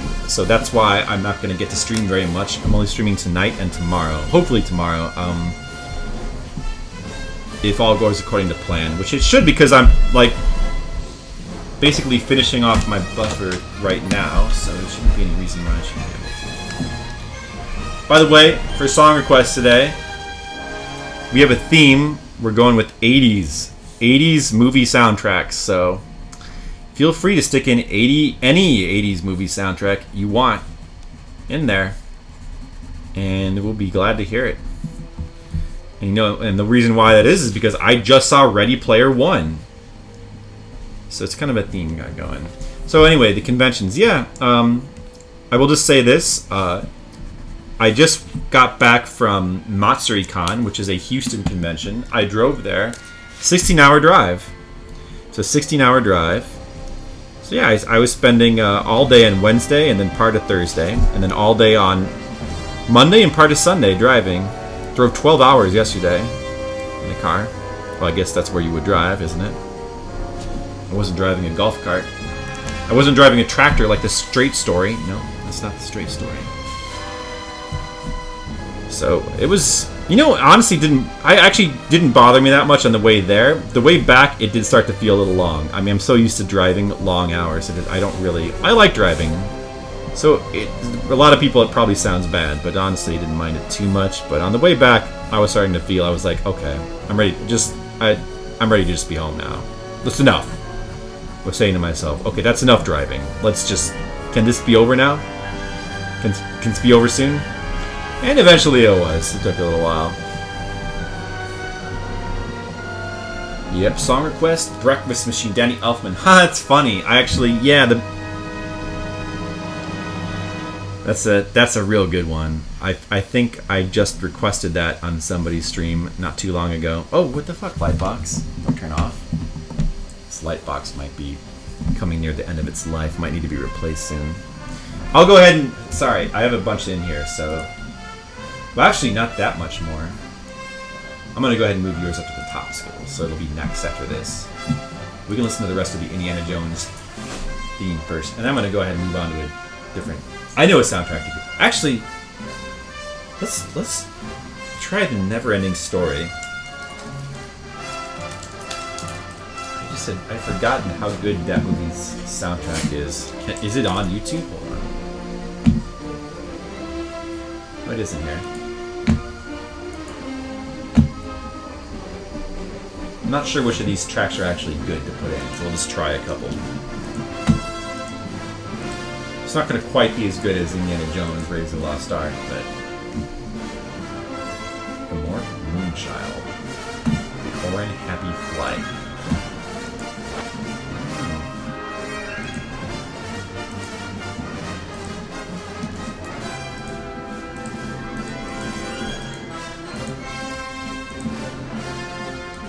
You like driving? Lots of car chasing and explosions? Yeah, there were not lots of those on my driving trips. My driving trips were a little uneventful. Last Starfighter theme. Okay.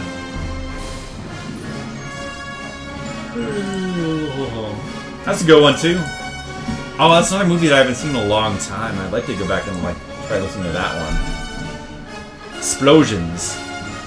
Yeah, he does really like explosions. I like explosions too.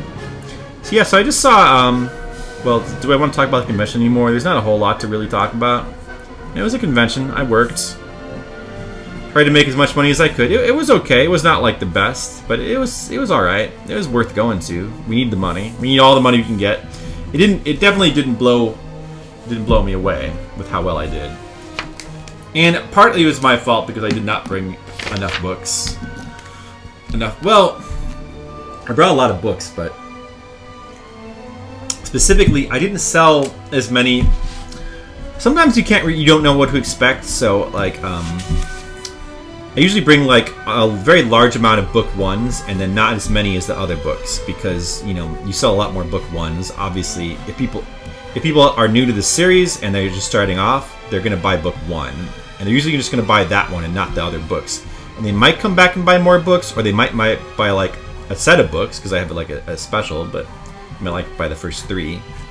Very rarely they're gonna buy all 9 of them right off the bat. So I usually bring a ton of book ones and a lot less. But this convention was especially lopsided. I was doing really well, a ton of book ones, but not very many of the other books at all. Very few. So I just ended up not having enough book ones. So and when you run out of book ones, it's really hard to sell the other books because you can't. It's hard to get someone to start on book 2. Although I actually did that a couple of times, but man, this music is so good. So, but no, I mean, so I could have. I wish I had brought more book ones. I could have probably sold a few more books, maybe a bunch more, but I did well enough. Can't complain too much. It was fine. It was tiring. I ate some good food. I ate a food truck. They had a bunch of good food trucks. The lines were really long, so I didn't get to try a lot of them, but I did get to try the Korean burrito truck, which was pretty interesting. So it was a burrito with like Korean beef bulgogi in it, like a Korean kimchi sauce. It was really good. Other than that, nothing too exciting. Oh, wait! I also went to this cool macaroni and cheese restaurant and I ate tiki masala Indian curry macaroni and cheese, which was also pretty interesting. It was not quite as interesting as I thought it might be because it was really just cheese with like tiki masala cooked into it. I mean, still it was very interesting though. So I really like that. That's that's what's most interesting to me about conventions, is just what food I eat. You have zero interest in Ready Player One to convince me otherwise?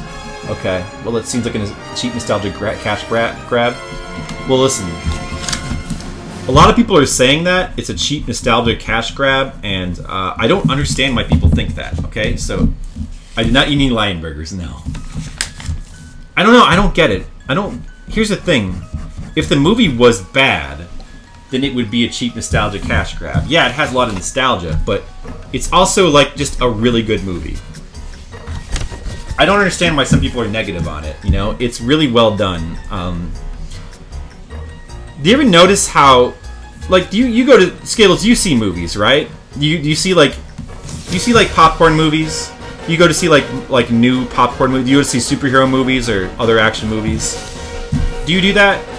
You notice how like they all almost, like, without an exception, have weak third acts and kind of bland, boring actions. Crap, Lightbox.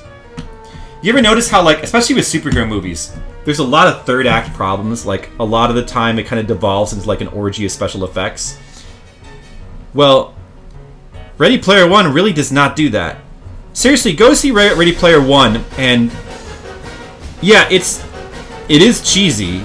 It does play nostalgia a lot. It does, which the book does as well. You're not sure why you're negative on it?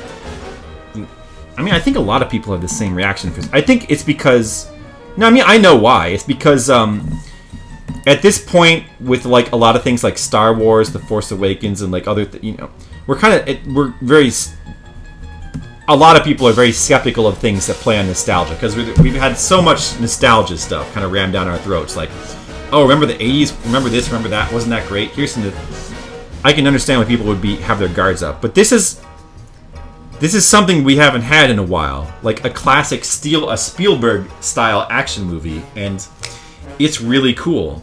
You don't see it. What we get nowadays is like, okay, so like you go see like a typical superhero movie. Like, take Wonder Woman for example. Did you see Wonder Woman?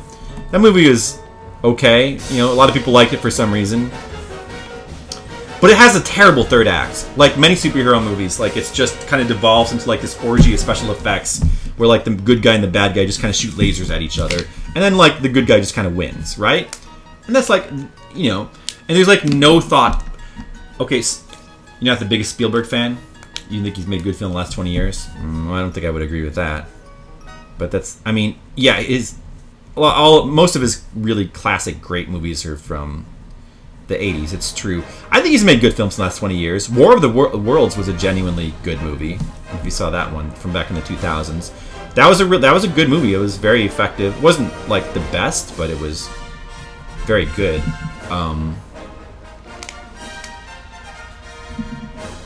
Oh, nice. Yeah, this is Last Starfighter. Man, I have not seen this movie in a really long time. I gotta go. Man, this music's really good, too. There's been some other good Spielberg movies. I'm trying to think. They are fewer and far between. Wasn't Saving Private Ryan Spielberg? Like, I liked that. I didn't think that was early. I think that was like right around 2000s. There hasn't been a lot lately. But there's been like a couple things. I didn't see Tintin. Kind of want to see it. But anyway, yeah, there's definitely his best days are behind him. It's true, but he still does good stuff sometimes. Remember Barry's the movie? Right. Exactly. At least we could agree on The Last Starfighter. No, but listen though. So all right. So back to Ready Player One. The third act in Ready Player One is genuinely well done. Like, it's well crafted. go back and like watch the Spielberg movies of the 80s, you know? Like what's great, they're great action movies, you know? Like where like lots of complicated set pieces, like lots of moving parts, characters doing. There's a lot of really clever stuff in the third act of Ready Player One. Like all the action, like the various action scenes are really well done. Like I don't want to get too specific because I don't want to spoil it, but I mean obviously you know that the movie, like a big component of the movie is the VR, right? So like they're inside. Half the movie is like inside this virtual reality world, and the other half is like outside in the real world. They go back and forth in a lot of clever ways that, like, honestly, the last movie that came out that was this clever, that it reminded me of, like, Inception a lot. Like, a lot of clever, like, usage of the main gimmick of the movie, which is virtual reality. Like, going in and out, like, you know, how the virtual reality, like, relates to the real world. There's, like, a lot of clever stuff. The action scenes are all really well done. It's well shot. You know what's rare these days is a well-shot action movie. Where, like, the camera doesn't... In Ready Player One, the camera does... There's a lot of fancy camera shots and panning shots, and it's all, like... The camera moves around a lot. But it also, like, it lets you see the action. Like, you can see stuff that's happening. It's not all muddled and, like, garbage. Like, you know, most action movies. Like, as an action movie...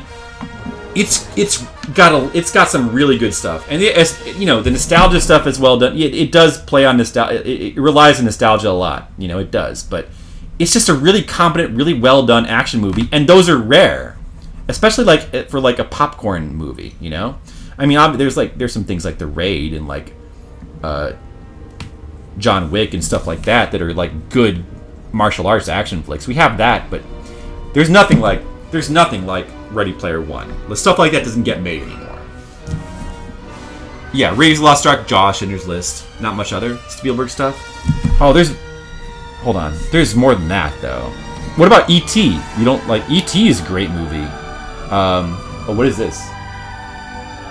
Oh, okay, more Indiana Jones. I think I sort of glossed over one of your songs there. I wasn't paying attention. I forgot what it was. I heard The Last Starfighter. That was pretty nice. Oh, that... Okay, right. Why does the main actor have perpetual duck... The main actor have perpetual duck lips? In what? Are you talking about this? Do you mean her? It's just this one character. Oh, by the way, in case... I mean, you just got here, so here's the first page. I just finished that one, and you get to see that character a lot. That's her thing. She has the black lipstick. I actually like the black lipstick look. It's the thing I enjoy. Live action, people love CG. The movie does, I mean, listen, it does have flaws. The CGI does get a little overbearing at times. There's a little, there are some aspects of the CGI that kind of verge on being bad, maybe, but you hated E.T. your entire life? Oh, that's too bad. Yeah, I like E.T. What else is a classic Spielberg? I mean, what about... Okay, so it's technically not Spielberg, but there's a lot of stuff he produced that's really good, like Back to the Future and The Goonies. The Goonies is Richard Donner, and Back to the Future is Zemeckis. But Spielberg put people like Zemeckis and Richard Donner, like, he helped produce that stuff and, like, you know, really give those guys, like, big breaks. And it's not just the directors, like, as a producer, Spielberg, like, is responsible for, like, making a lot of really cool stuff happen. The movie Poltergeist, an 80s horror movie that, oh, I just love that movie, Poltergeist. And he didn't, that was a Tobe Hooper, the Texas Chainsaw Massacre guy, but he produced that, he gave that guy a chance. I mean, he's a great director and producer. He's one of the best producers that exists. He's produced so many great movies, like, and you know, being a producer just means you like find people and give them money, but like he's responsible for so many classic movies, just like finding the right people and like giving them a chance. But like, what, he's directed other great movies. What, the guy from Ready Player One? Right. Yeah, that's an aspect that you could fairly criticize. The visuals of like some of the characters are a little on the iffy side. I agree with that. But I was sort of, if you're willing to go along with the movie, you can kind of give it a pass. And I gave it a pass because various aspects of the movie are really well done. So, And they just, I don't think there's been, it's just so rare for there to be good popcorn action movies now. It's just really rare, you know? The Marvel stuff is fine. Some of it is okay, but they're not good action movies, you know? And they have weak third acts, and they have bland action scenes where you can't always, either you can't see what's going on, or it's just a bunch of like people shooting lasers at each other, you know? Hey, DT. Yeah. Well, look, hey, you know, it's fine. It's his taste. I'm not gonna get mad at him. Hold on. What are some other? There's got to be other Spielberg movies that you. What about Saving Private Ryan? You don't like Saving Private Ryan? Hold on. I'm gonna pull up his IMDb. I know there's other Spielberg movies you must like. There's no way that's. I mean, Jaws, of course. That's a classic. Why can I not think of any others that he actually directed? Let's see.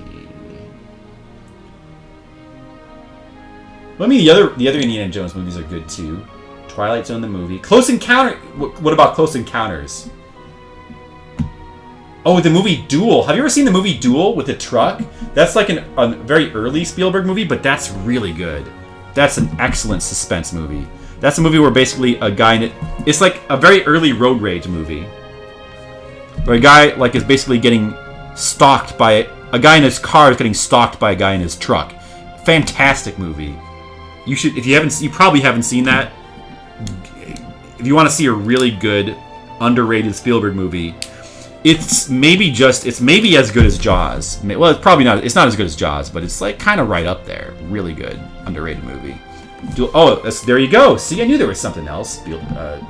Skittle. I'm gonna call you Skittleberg. E.T. Okay, I'll give you. That's fine. We'll forget E.T. Forget it. But I know he's made other stuff. Hook. Nah, I'm not gonna. Jurassic Park. You gotta like Jurassic Park. How about that one? That's a good one. So now we're playing music from The Never Ending Story, which also had a very good soundtrack, I think. But I'm not this soundtrack I don't know that well, so I'm just gonna put some in here, and if there's some bad ones, we'll just skip them, or boring ones or whatever. But I just saw this movie recently. I think this movie holds up really well, quite frankly.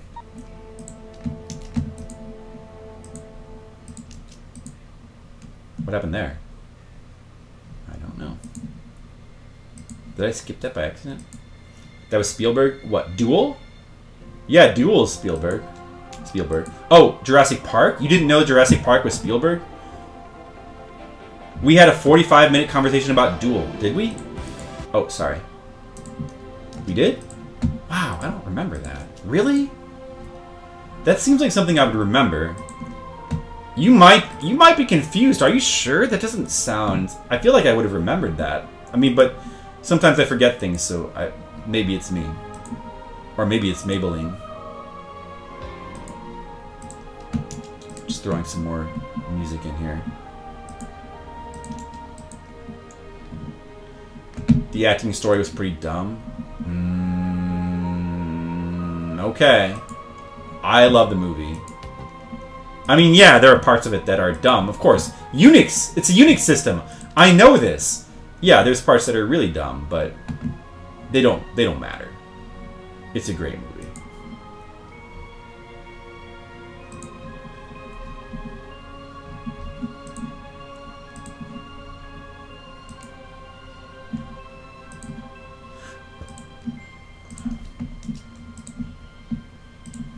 Alright, I don't know. Hopefully most of this music is good. I like a movie snob. I'm a movie snob.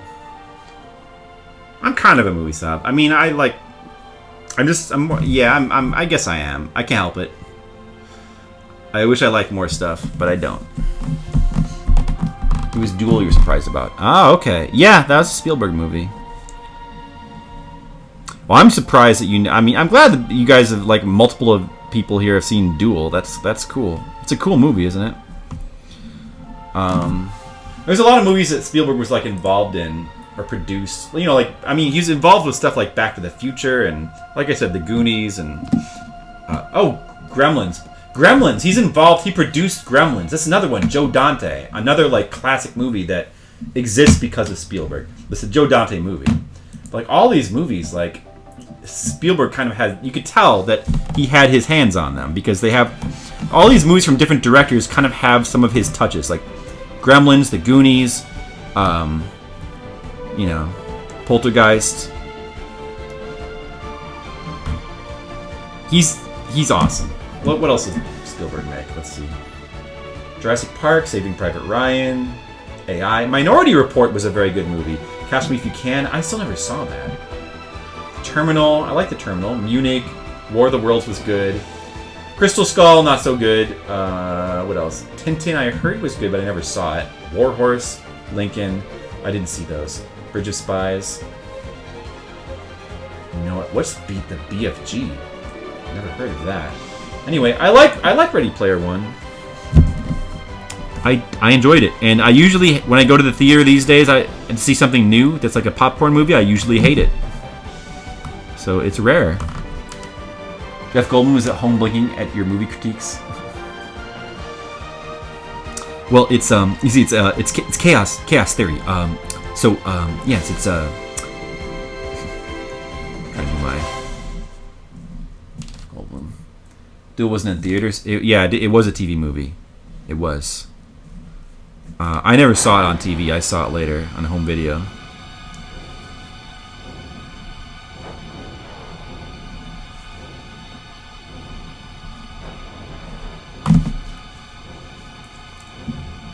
I don't know about this track. Let's skip this one. Atreyu meets Falcor.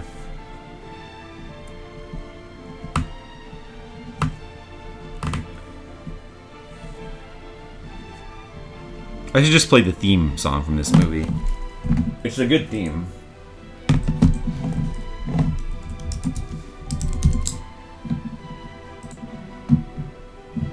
I don't like this one either, actually. This is boring. Just keep going. Keep moving. Oh, that's in there already. Never mind. Okay. Let's see. What other movies could we play classic music from? Oh yeah, there's one I wanted to do. Let's do this one.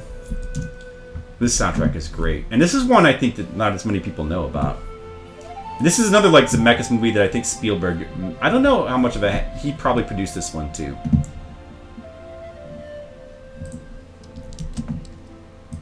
So let's go ahead and throw some of this music in here.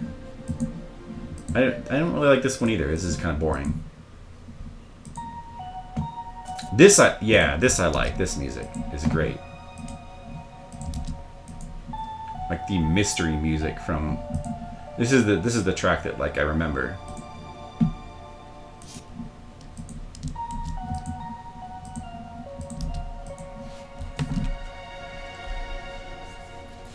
Okay. Alright, Skittles. Well, thanks for stopping by.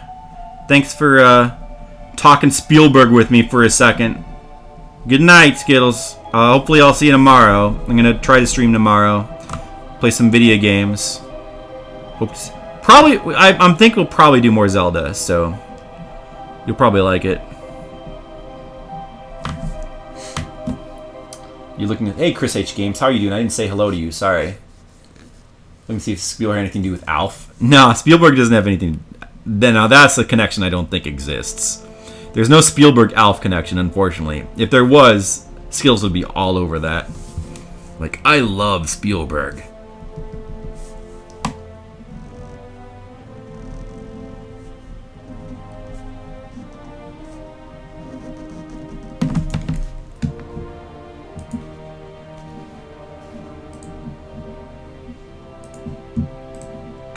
I like that one theme.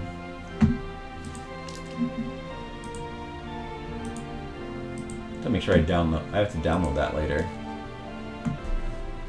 Yeah, everything all comes back to Alf. It's like 6 degrees of Kevin Bacon, but really it's 6 degrees of Alf. Fuck Kevin Bacon, right, Skittles? It's all about Alf. It all comes back to Alf. Let's play a game, like how connected every actor. What connections bring them back to Alf? So basically, you're looking for connections back to like one of the actors from the TV show. Were the actors in the TV series Alf in any other movies? I don't know if the game is gonna work. Was Willie ever in anything else? Was he in any movies? Did he play like a security guard in some movie? I'm sure there must be some connection somewhere. 6 Degrees of Alf. 6 Degrees of Gordon Shumway.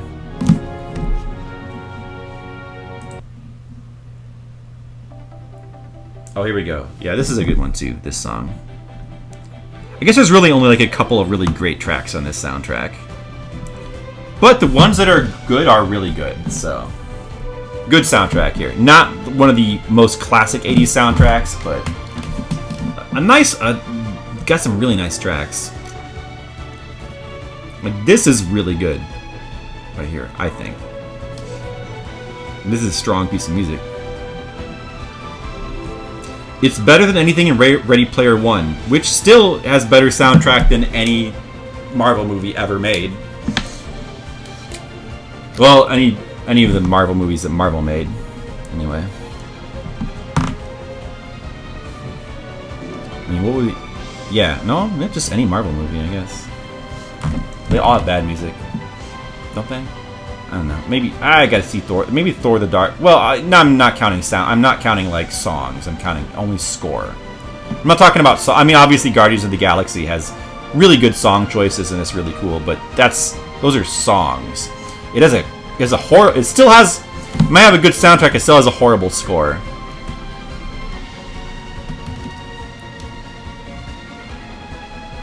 Does have cool songs though.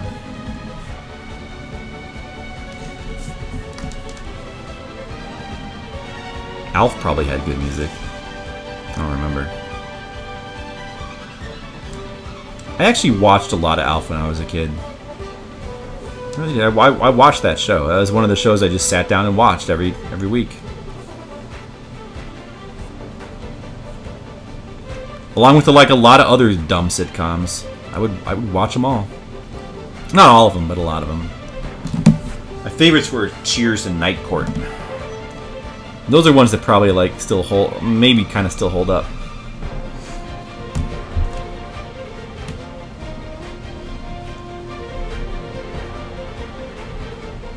Alf holds up too, I think, but it is really dumb show.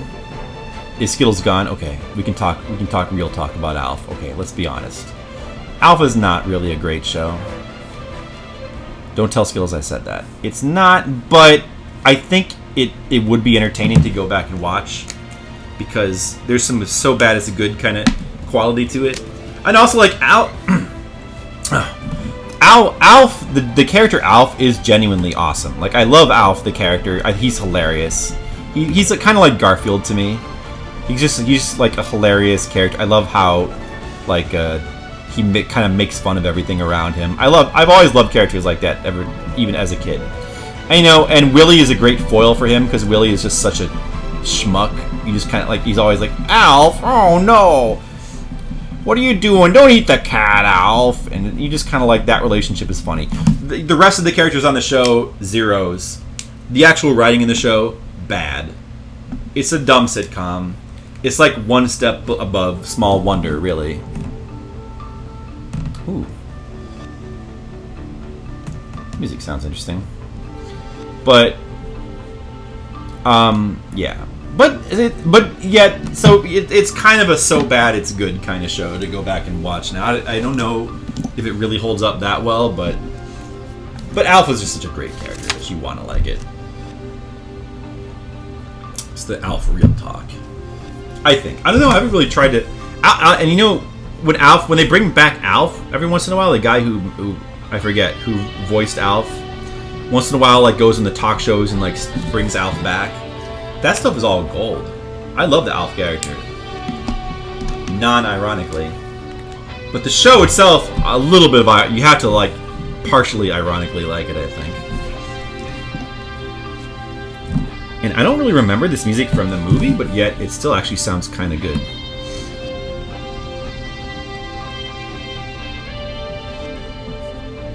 Which is odd. Kind of sounds like video game music almost. Anyway, hold on a second. Let me just review these panels we've drawn so far. So we gotta have some speed lines here. I'll put an S so I remember. That I will do digitally, because speed lines are just... It's just better to do them digitally. I mean, like, I could draw them by hand. It's not worth the effort. It takes a lot of time, and they would look better anyway just if I just do them digitally. There's no sense in doing them by hand. There's just no sense in doing it. But, yeah, so we're making pretty good progress here. I wonder if Brigand or Tam are going to show up. Our resident art requesters.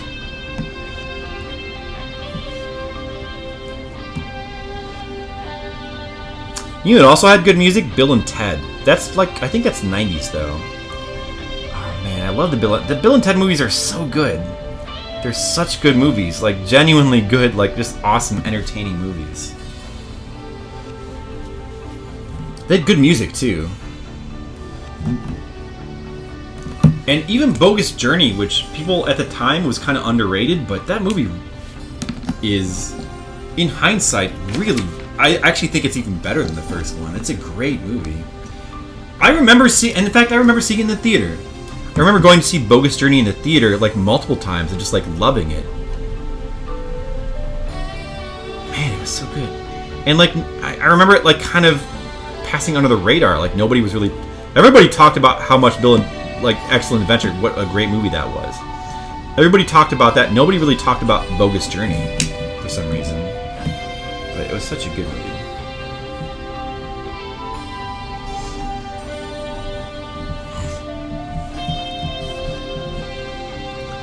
Popular Alf was. The guy in an Alf costume comes to school, built over awesome stallion, excellent butt.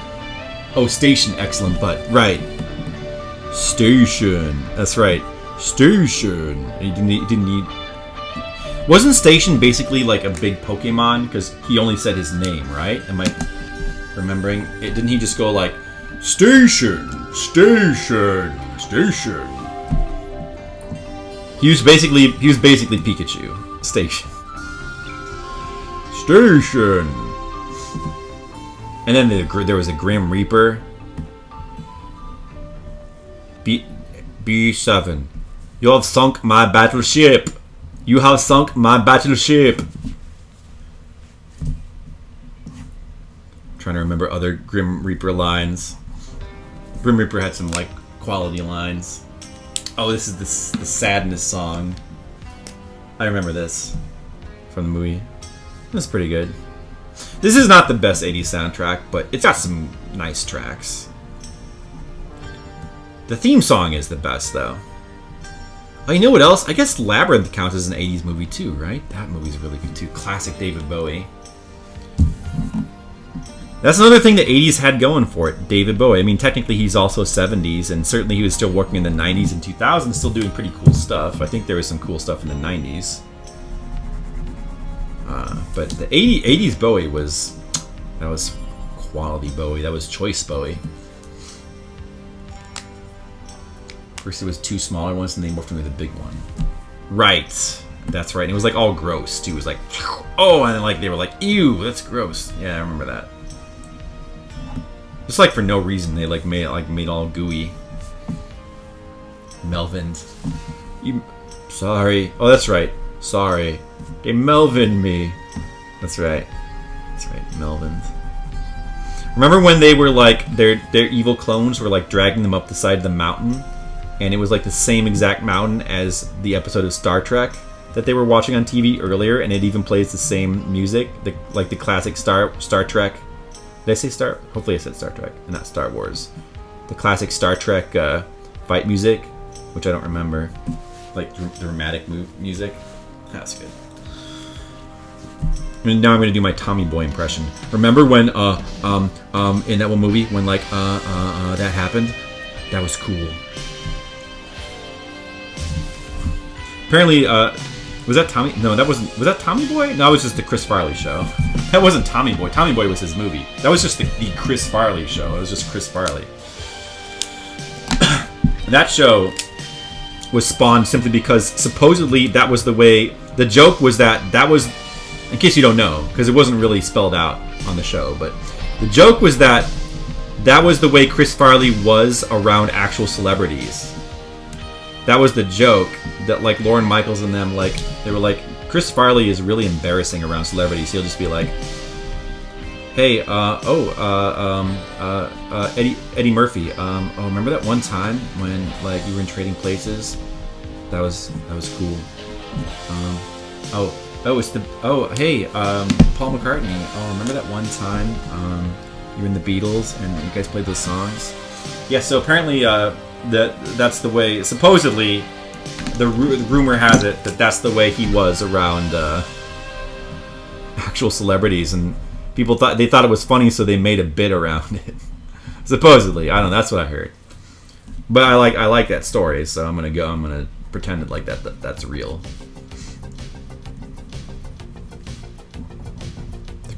That's why it's called the Chris Farley Show. That's why it's named after him, and not like it's some character. I don't know if that joke actually really came across, because I didn't really understand what it was all about. I just thought it was funny. Ivory Tower. I don't remember this song either, but this sounds pretty good.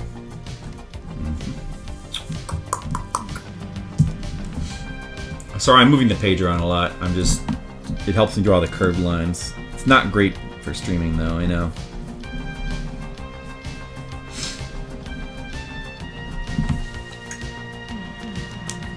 Yep.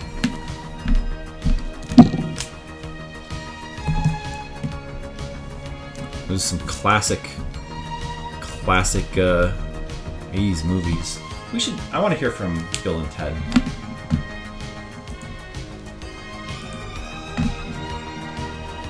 Bill and Ted from the Bogus Journey soundtrack.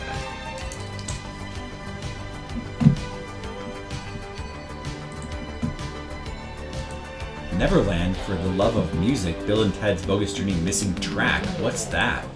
Alright, I'll stick it on here. I don't know what that is.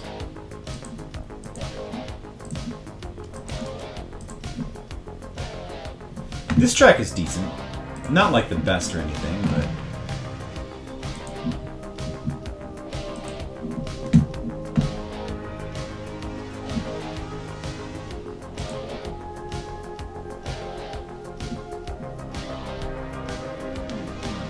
No, I don't want songs from Bill and Ted's Bogus Journey. I want the actual score. Is that on YouTube? Oh, there it is. Okay. David Newman. Oh yeah, he did some good scores as well. He had some good ones.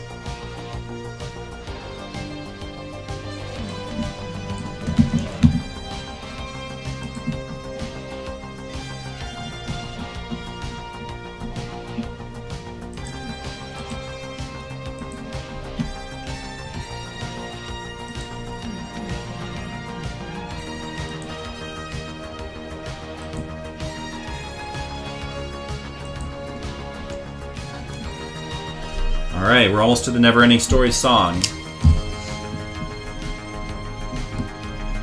Almost there. Like as they say in Star Wars. Almost there. Stay on target. Stay on target. That's an 80s movie. References.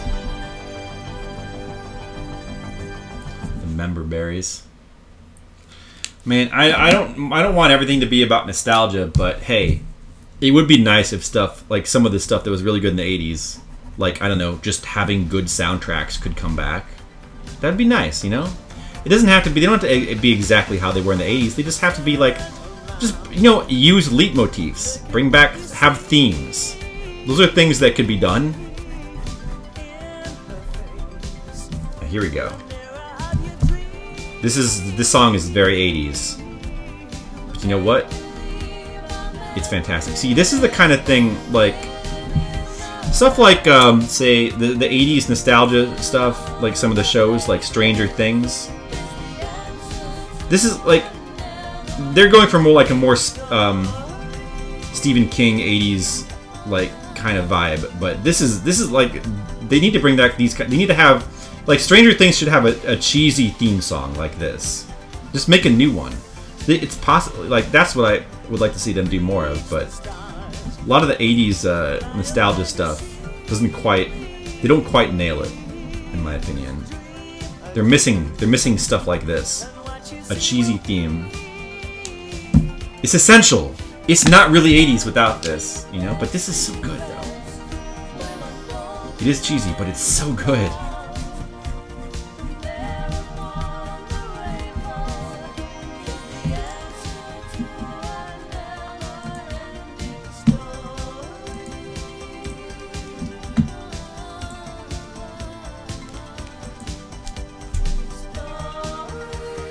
They do the key change. Oh, God. I love the key change.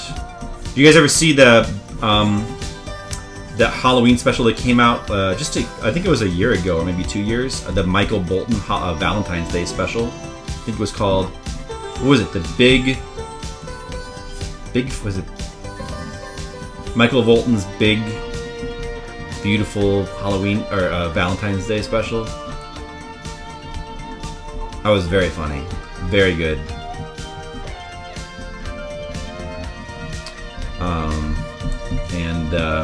Maya Rudolph sings a song in that called like the Key Change song, which is all about key changes.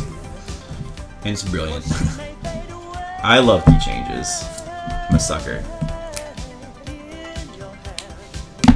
A good key change is just so good. I know maybe it's overused, but I don't care. I like it. But this song has really great key changes.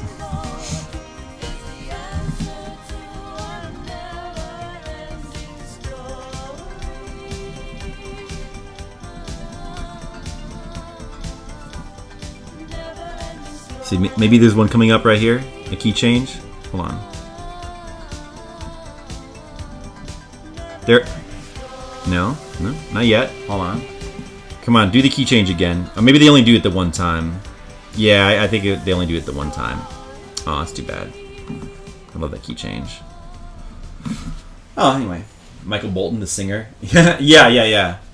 It was funny. You'll try to watch that sometime. It was part of the special, the key change song. So if you saw the special, then you should have seen that song. Okay, supposedly this is a missing song from the Bill and Ted's Bogus Journey. I don't know what this is. Let's find out. Oh, whatever. This is just a regular song. I don't care about that. Let's try listening to the score. It's really quiet for some reason.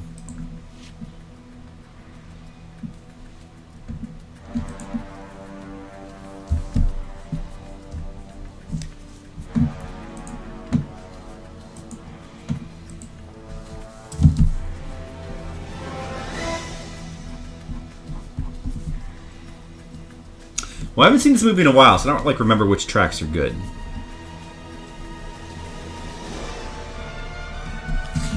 This is just supposedly this is the opening titles track, but this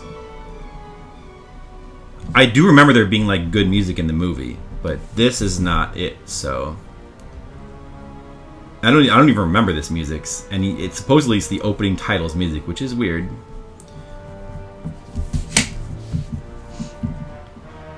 Wait, let me just skip ahead.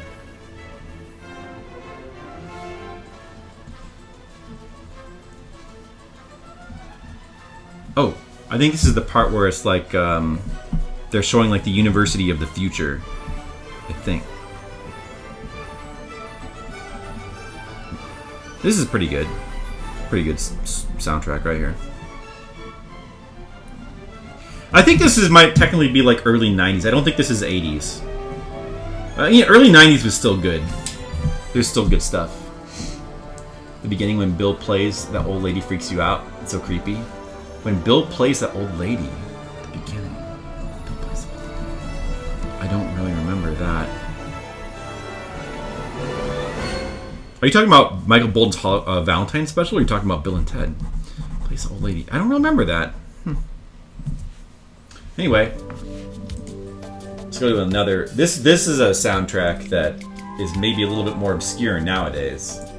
maybe people might not remember this movie, but it's a really good movie if you haven't seen it. It's called Romancing the Stone. Another 80s. It's kind of like if you take Indiana Jones, but instead of like an archaeologist, replace him with a romance novelist. So a romance novelist, like, kind of goes out, finds herself suddenly thrust into a jungle adventure, like a real-life romance novel, but it's kind of got a lot of elements of Indiana Jones in it. It's by Zemeckis, the same guy who directed Back to the Future. I believe that Spielberg also produced it. I think. Could be wrong about that. But it also has Alan Silvestri is doing the music here. He did those other classic soundtracks. I think he worked with Zemeckis a lot. I wonder if Zemeckis had anything to do with the Ready Player One. There was some stuff that was kind of Zemeckis-ish about it. But this movie has a fantastic soundtrack. Fantastic.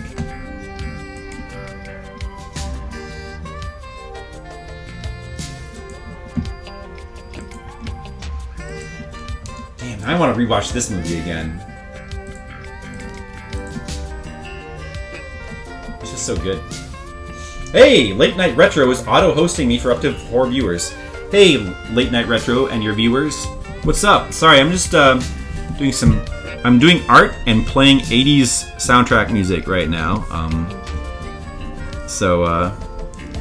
Sorry, not playing any retro games tonight. We'll do some retro games tomorrow. Slow week for me. They're having a nightmare in Bill and Ted, and the same actor plays the old lady. Oh, when they are in hell, that's right. By the way, the original title of that movie was, I believe it was going to be called Bill and Ted Go to Hell, which would have been an awesome title.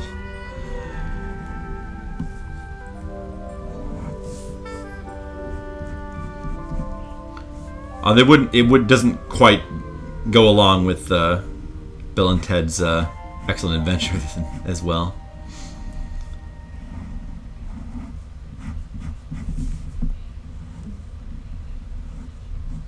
That's right. I remember what you're talking about now. Yeah, I remember that.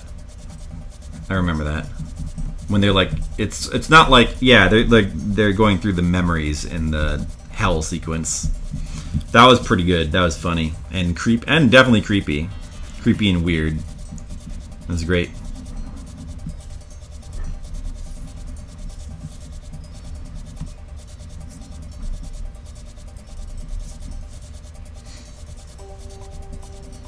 This is good music. Oh man.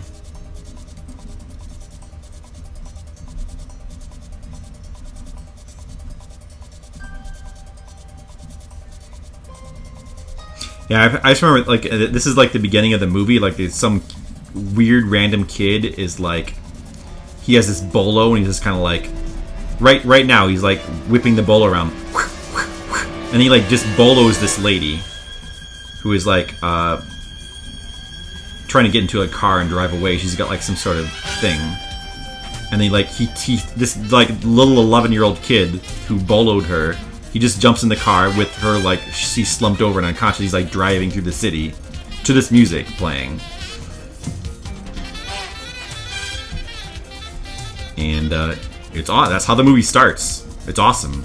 This lady gets boloed, and then this kid drives off with her in her sports car. Just steals it. It's a good beginning.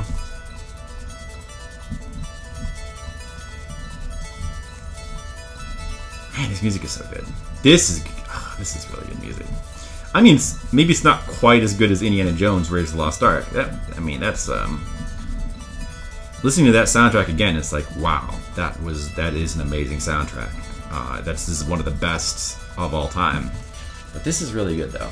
What soundtrack is this? So it's again, it's from a movie called Romancing the Stone. Romancing the Stone. And it's a really good 80s movie. As I said, basically, think Indiana Jones, but replace Indiana Jones with a romance novelist. But it has like a lot of like adventure, action scenes, chase scenes.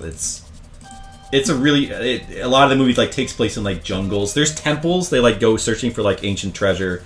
It's really fun movie. Like it's just really. Oh, it's also like one of the first movies where Michael Douglas became. If you know Michael Douglas, I mean, he's not really in stuff that much anymore. But I think it might be the movie that made him a star. Like he's awesome in the movie.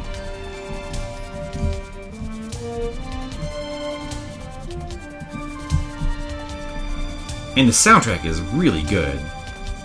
It's a little bit forgotten now. Like people don't remember it as much as like some other movie, but like it's a 80s classic. Oh, you seen it? It is a great movie. Yeah, it's so good. I want to rewatch it. Like I don't think I've seen. It might have been like more than a decade since I've seen it last. It's such a good movie. This music is so good.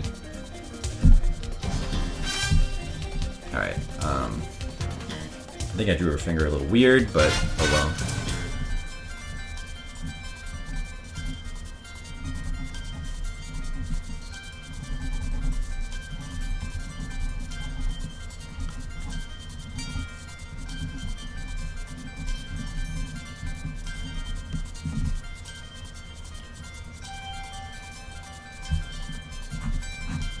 Needs a little bit more shading, I think.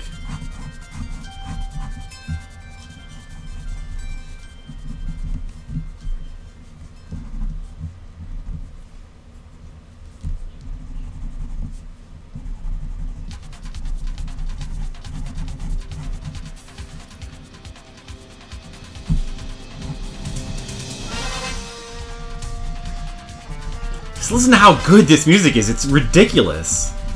I believe this is also Alan Silvestri. He's the guy who did the music for Back to the Future. He is just a legend. He might even be. He's right up there with John Williams, I think, and Jerry Goldsmith. And there's like Ferris Bueller's Day Off soundtrack. Yeah, Ferris Bueller. Yeah, I think you're right. I remember that movie having good music. But I mean, like, maybe you're thinking of like some of the songs used. I think the score might have been good too. I remember there being. Oh, there were really cool songs that were used in like. Oh, it just came back to me, but like near the end of the movie where Ferris is trying to get home and he's like running away from what's his name, Jeffrey Jones, the principal. Remember that song that's Hey Wham 9000? You haven't seen me in a while. Who are you? Well, hello. Wham 9000. Your name sounds familiar, but I don't quite remember. Do I know you from real life, or do I just know you from the onlines? You called me one time back for the Flipline. It was a Patreon thing. Oh, okay. All right.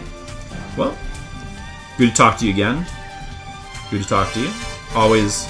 That's cool. Is that the only way I would know you, or? That's cool. Well, good. It's good to talk to you again. And hey, now we can talk as much as we want on the Twitches. So yeah, it's Wes. Oh, on MSN at one point. Okay. Sorry. Cool. Well, hello again. Welcome to Art Stream. I am drawing Flipside right now, as you can see. Oh, that music cuts off there. That's fine. And we're listening to. I just saw Ready Player One tonight, and we're listening to great 80s soundtracks while I work here. And by the way, song requests are on, so if you want to request some music, it has to be music from 80s soundtrack, but you can feel free to request any of those that you want. What was I saying? I was saying something. I don't remember what it was. Oh yeah, Ferris Bueller's Day Off. Oh, that's right. We were talking about. Oh, it looks amazing. Hey, thanks, Wham. That's just, this is Friday's page. Yeah. So, Ferris Bueller's Day Off. Remember, like, towards the end when he's, like, Ferris is running away from the principal? And he's, like, running through all the yards and stuff. Like, he's running through people's yards. He's trying to get home. The song is playing there. That's like, a piece of, like, score music. I forget. It was, like... God, I should try to find that music. I should try to find that. Hold on a second. Maybe I can find it. That was a really cool piece of music.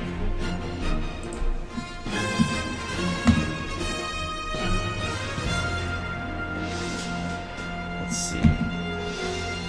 Beat City, Twist and Shout, Taking the Day Off, Star Wars theme. I don't know. This doesn't seem like the actual score. This just seems like songs, mostly. The totally complete Ferris Bueller's Day Off soundtrack. Well, it should be on there, right?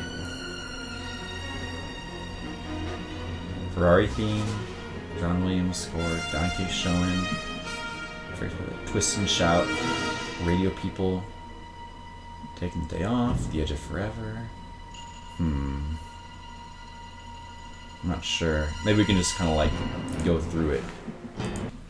All right, let's just try taking a let's take a little cruise through this music.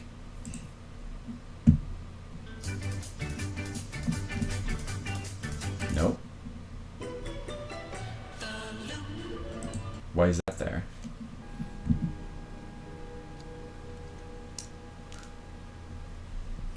Depeche Mode? Oh, sorry. What? This is him watching MTV. One of the only two scenes you remember? Wait, from what? Sorry. You remember Ben Stein? Oh, yeah. Bueller, of course. The Pixies on Fairly Odd Parents. Yeah, I'm trying. The music that plays when he's like jumping through the yards. I want to find that. This is not it. No. I Dream of Jeannie. No. Oh. This part is funny.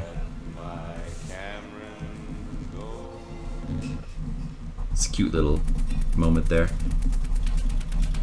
Oh, of course this. This is like the music that plays for the title and also the end credits.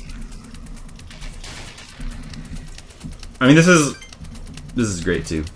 Oh, hey, thanks for the follow, Wham. Thank you. You like my alert? We'll listen to this. I mean, this is like a song, and it's not really. But like this music to me, this to me is Ferris. Like, it's not just like a song that they stuck in the movie. Like this is like the movie. I don't know. I would never have known about this song if it weren't for the movie. So like, I think of this as being like part of the original soundtrack. I like original soundtrack. Like if there's a song in a movie that I never would have heard otherwise, then I think of that as like that feels like an original soundtrack piece, as opposed to just like kind of throwing in some classic rock.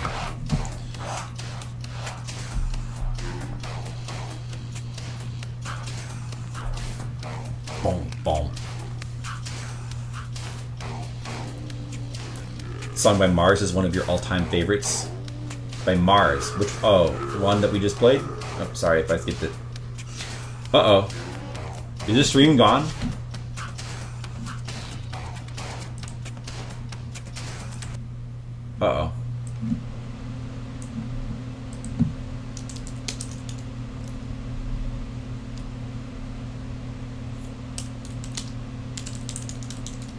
OBS just disconnected.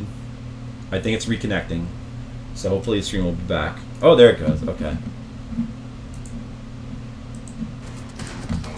Alright, sorry about that. I think we're back.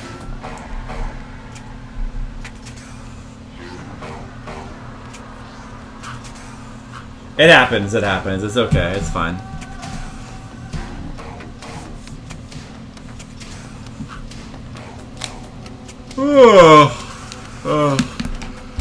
As long as it only happens the one time, it's fine. Once in a while it happens. Yeah, no, it went down for everyone. Hey, Colic, what's up? We're actually kind of close to wrapping up the stream. This is just a short one tonight, but I'm gonna go a little longer. Got some more 80s music to listen to.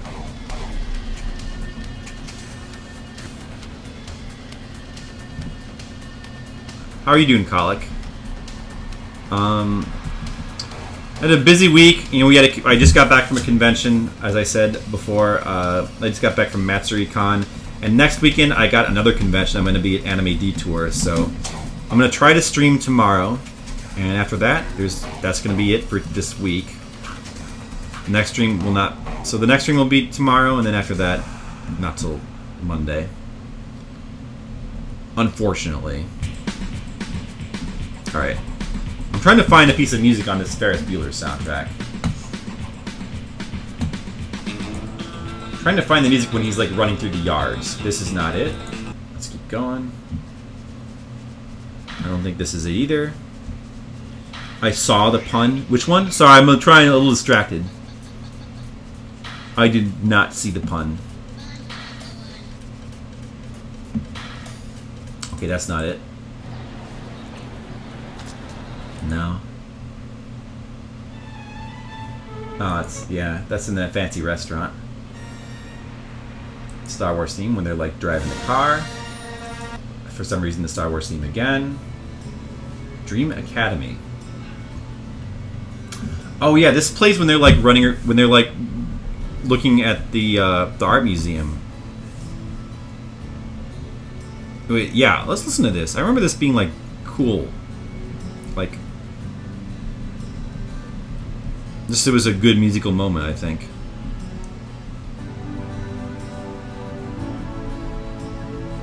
This is the part of the movie where they like try to pretend like there's actual culture and they're not just like messing around.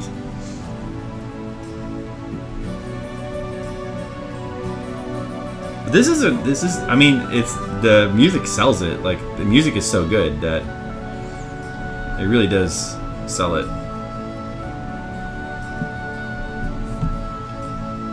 Oh, that's BS? You left the edge. Oh, okay, I get it now. Alright, I got it, Wham. Shermer, Illinois is a fake city from all of John Hughes films. Oh, that's right, Shermer, Illinois. Which is mentioned, that specifically is mentioned in Ready Player One.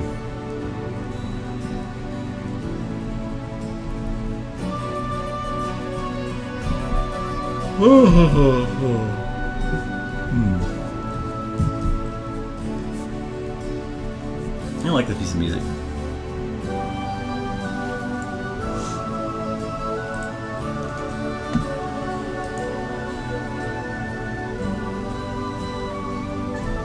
Alright, one more panel will do.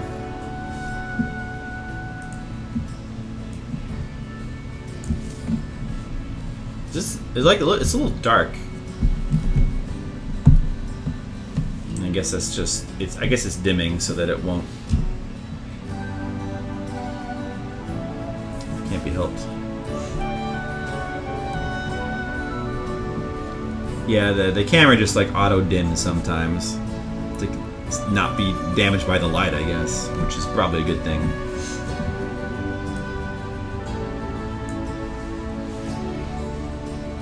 So, what other 80s movies do you think have really good music?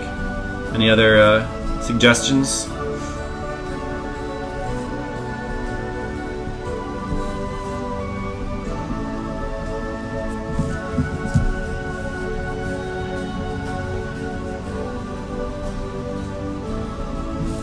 They should play the theme from Poltergeist. What about Jaws? Jaws. That theme, of course, is classic. Classic theme.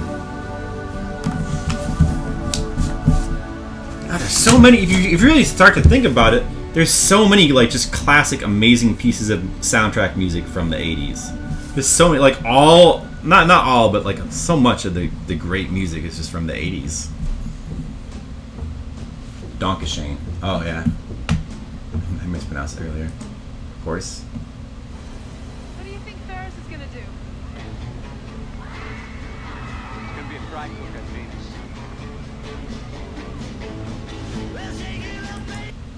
Yeah. 80s movies that had good music, you don't know? The Goonies. We already played the entire soundtrack from The Goonies, Kalek. Yep. Star Wars is about 3 years too early. Yeah, Star Wars, Star Wars will still count. With Flip being in Chicago, my clearly lame dad joke of there being a bad ice cream shimmer went over my head. Too bad. Yeah, sorry, I'm kind of like distracted by multiple things and your jokes go over my head very easily. Goonies never say die. That's true.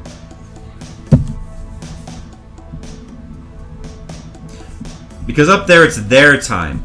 It's their time up there. Down here, it's our time. It's our time down here.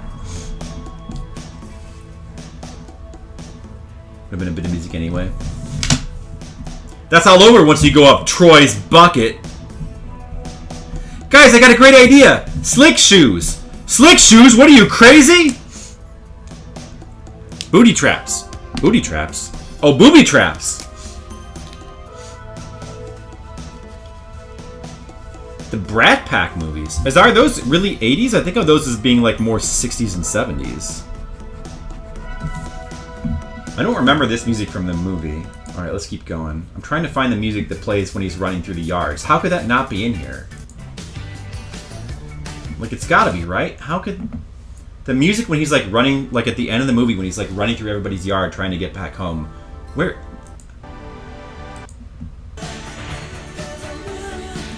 That's gotta exist somewhere, right? Oh! This is it! This is it. This right here. This is it. This is the track that I remember. That's awesome. This is an actual song, too. Like, it's not... It's called the English Beat March of Swivelheads. Oh man, what a brilliant choice it was to use this song for that part. That's brilliant. This is such a good use of music in a movie. It's just fantastic. Yeah, let's listen to this. I'm glad we found this. Yeah, 16 Candles of the Breakfast Club. I don't really, those. I imagine those probably had some good music, but I'm sure they had like good 80s songs and pop songs and that kind of thing. But as far as the musical scores go, I don't remember them too well. Do do do do do do do do do do do do do. This is just too good. Especially for the I mean if you've seen the movie, you know the part. This is like the if there was a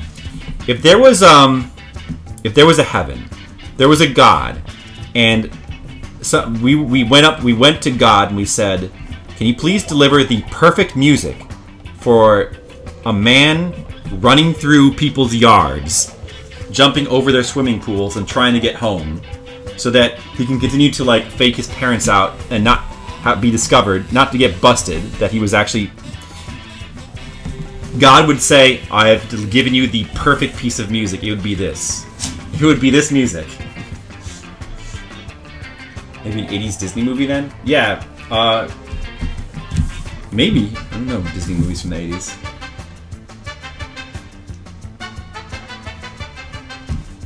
The movie had some of your favorite music. Yeah, see, no, the Ferris Bueller's a good choice. I mean, it's not, I don't think it's like the best 80s soundtrack, but it's got some really good uses of music. Definitely some good music in it. Well, what have we played so far? Just to give you like an idea, we played The Goonies, the soundtrack. We played the music from Raiders of the Lost Ark. We played music from Romancing the Stone, from Bill and Ted's Bonus Journey. We played music, which I think might be 90s, but early 90s, close enough. We played music from The Never-Ending Story, which has a very nice... Flight of the Navigator. Oh, I want to play music from Explorers. And Labyrinth also, I think, is 80s, right? So that counts too. Explorers. You gotta play music. After this, I want to do Explorers. I know there's a really good theme for that movie. Does this hand look okay? That's alright, right? Hopefully. When did 101 Dalmatians? You mean the animation or the live action movie? Because I haven't seen... I saw the animation like when I was a lot younger. Very, very young. I haven't seen it in a long time. And the live action one I've never seen. See, this part here... Meow! This plays when he's slow motion jumping over the bushes. Meow! Meow! Yeah, Bonus Journey, exactly. That's the third Bill and Ted movie, Bonus Journey. No, I wish. Wow, wow, wow, wow. That's so good. Let's look over the page now and see if I forgot anything. Meow, meow, meow, meow, meow, meow.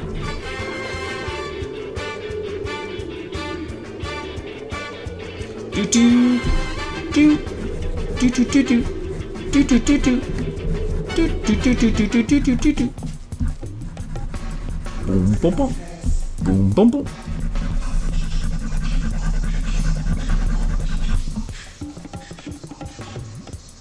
Explorers.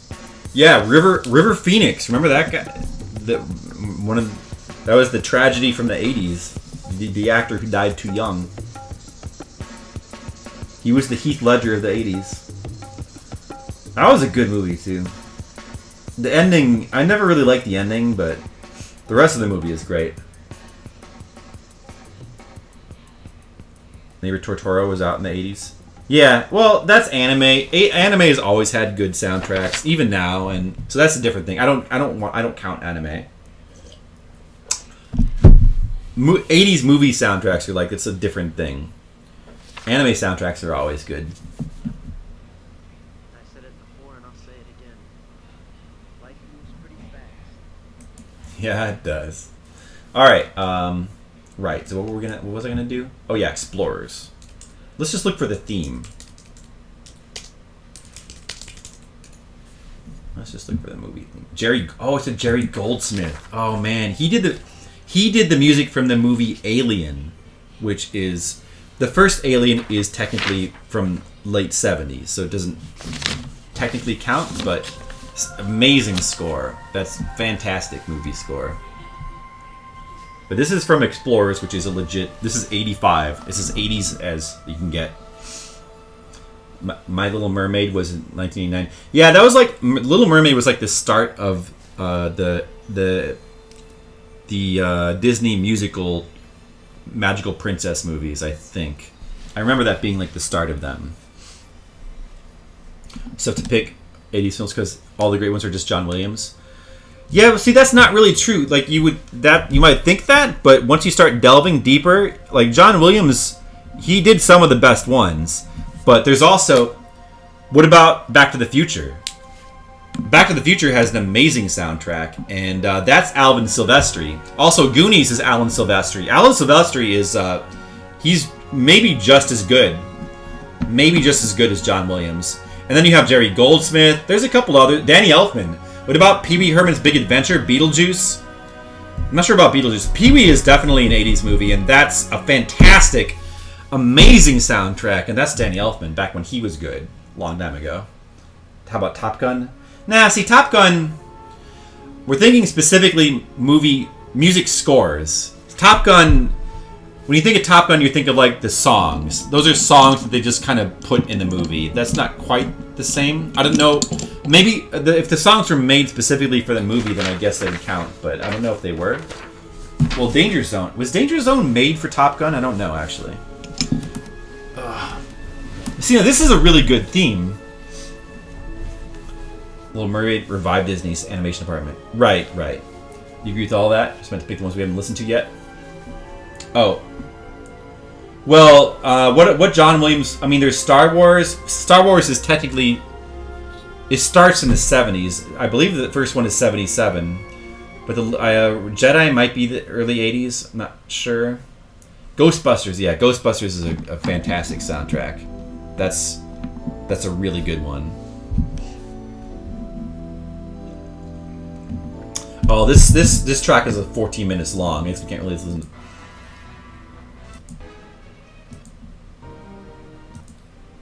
Well, there is a really good theme in here, but it's 14 minutes long. So let's just. What's another one? Top Gun? No. How about just some Back to the Future? Let's just remind ourselves that Alan Silvestri is a god, and he's as good as John Williams. Let's just do a quick Back to the Future. Just remind ourselves that music from the 80s was amazing. Back to the Future theme. I mean, I'm sure you guys have all seen Back to the Future, but this is just a reminder.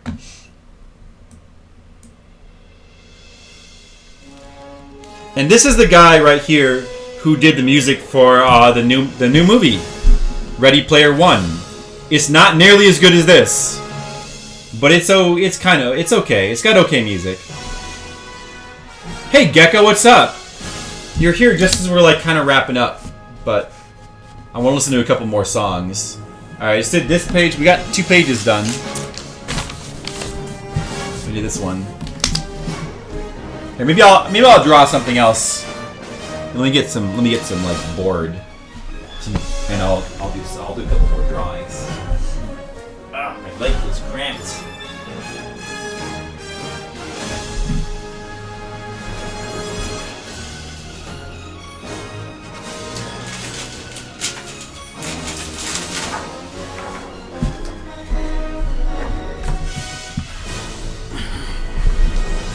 I mean, god damn, this music is too good. Yeah, I'll also listen to Danny Elfman. Yeah. I mean, Danny Elfman, The Simpsons theme, Beetlejuice, Pee Wee Herman's Big Adventure is my favorite soundtrack by him. But yeah, there's also Batman, that Batman theme, which was used in like so many Batman things, it's a legend. And even just like early stuff like the Forbidden Zone, that was so great. Hey, thanks for the host, Gecko.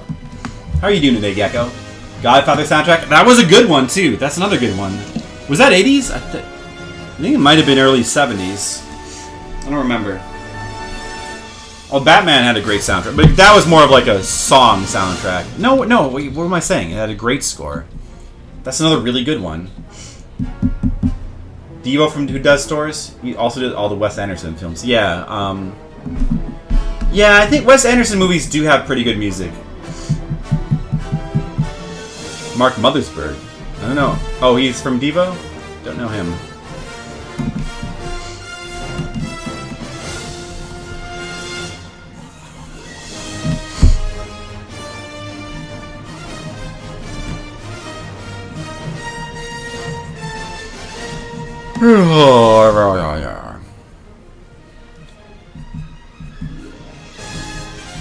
This right here, I think, might be the best theme of all time for any movie.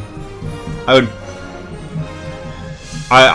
would nominate this. If we were having a contest to decide the best piece of soundtrack music ever made, I would probably nominate this.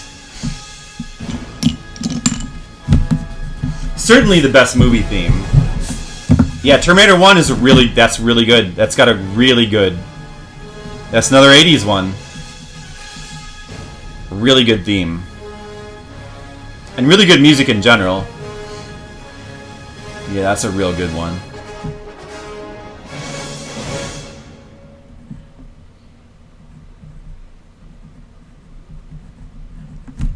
Alright.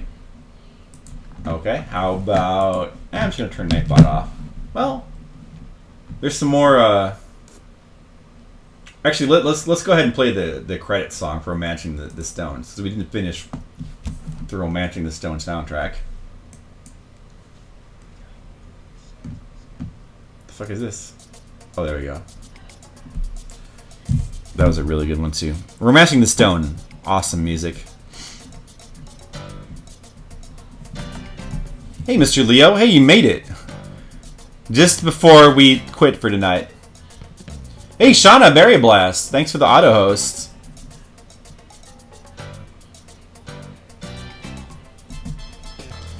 Yeah, I already finished my 2 pages for tonight, and I am, but I don't want to quit yet because there's still more 80s soundtrack music we have to listen to.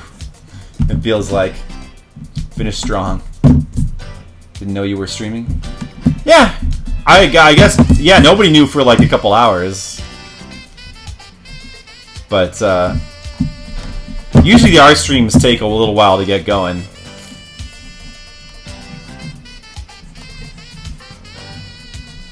It was kind of a last minute stream, you know. I didn't know if I was going to stream tonight. I didn't know if I would have time.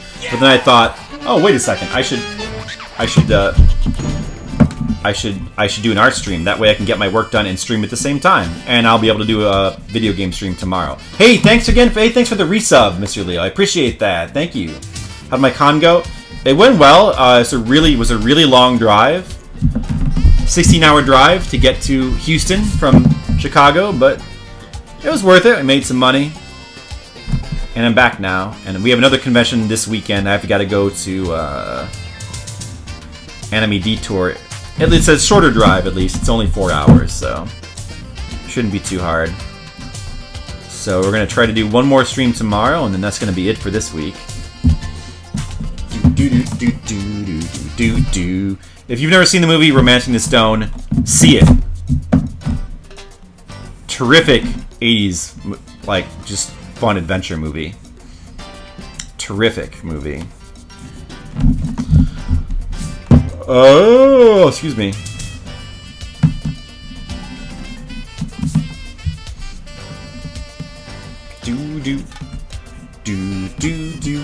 Yeah, Beverly Hills Cop. Yeah, that we're just talking about like 80s movies with good music, specifically good scores. Beverly Hills Cop. Well, that has the classic theme, the Beverly Hills Cop theme, which we should play that next, I guess. That's a good one. The actual theme. Do. Oh, yeah, that's classic. That is classic. You've heard of it, but you've never seen it? Oh, man. See it.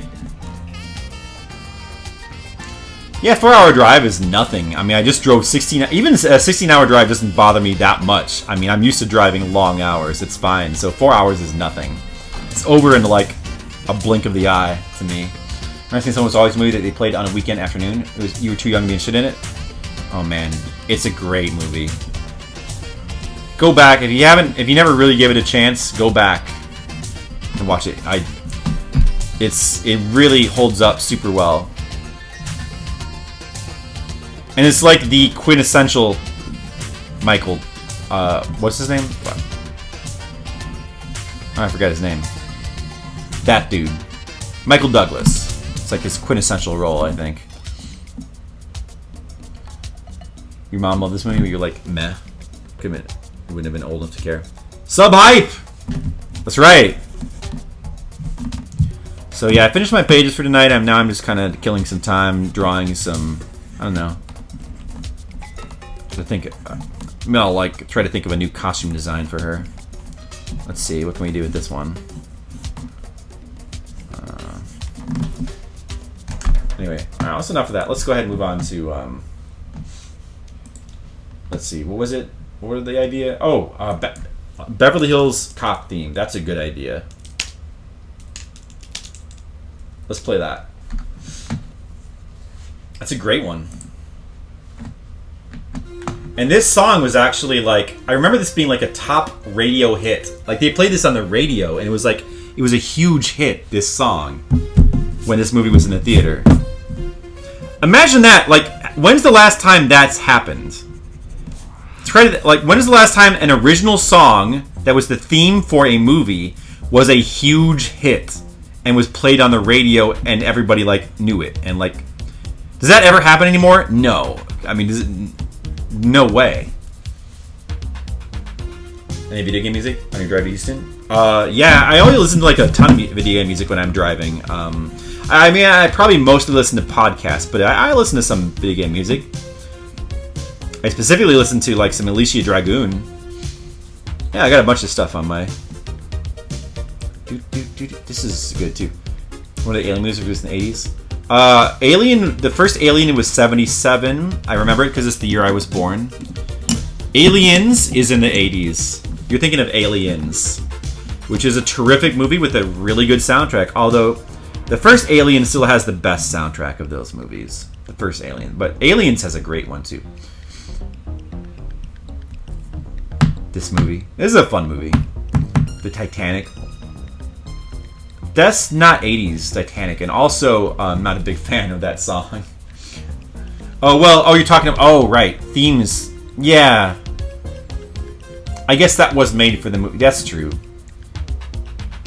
Yeah, I agree with this. It's not a bad song, but I definitely don't care for it either.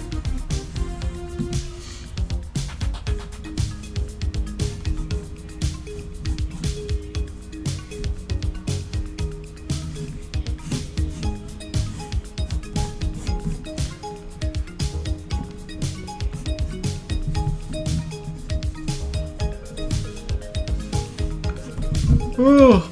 That Frozen song didn't pop up. Oh yeah, I guess Frozen. Well, yeah, that's sort of. I guess that kind of counts. I actually didn't. I don't mind. See, okay, I'll be honest. That the Frozen song, I kind of like that song, the Frozen song. But I tried to sit through the movie, couldn't do it. I don't like the movie. It's pretty bad. And I don't even like most of the music from the movie. Most of the music from the movie I think is bad too. But I like that one song. I think it's pretty good. Sorry.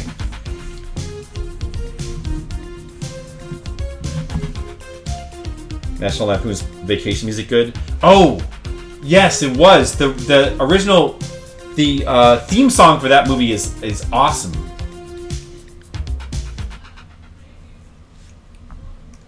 The cold never bothered me anyway. That's right. Let's play that. Yeah. Vacation. Sure, that's a good one. That's a great one, actually. That's a great one.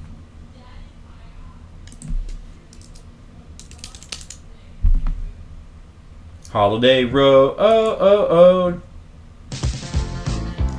So I think this song was probably made for this movie, so this counts. As long as it's an original piece of music made for the movie, it counts. I could be wrong. I don't know.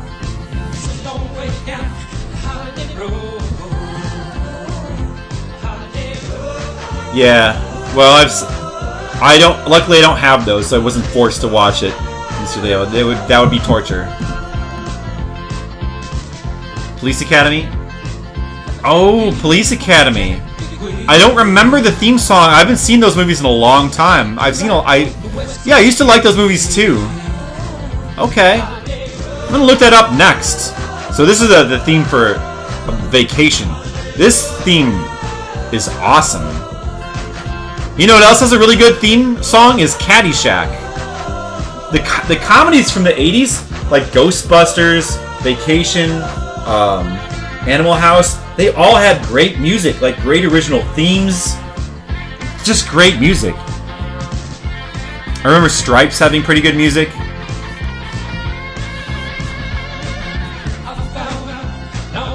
Yeah, Police Academy was 80s. Man, I want to go back and rewatch the Police Academy. I haven't seen those movies since the 80s. It's been extremely long. Holiday Row, oh. Holiday. Well, you know what I rewatched recently was Christmas Vacation.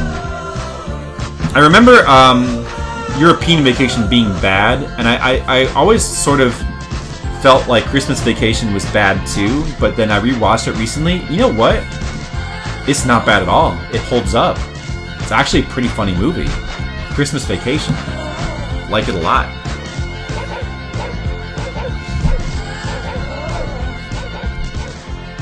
Alright, this... So I don't know. You do something with her sleeves or something. Oh, what? Oh, this is some sort of weird... It's like going into like a remix or something. Anyway, Let's try the Police Academy theme. I'm curious what this sounds like because I haven't heard this in a long time. Police Academy theme.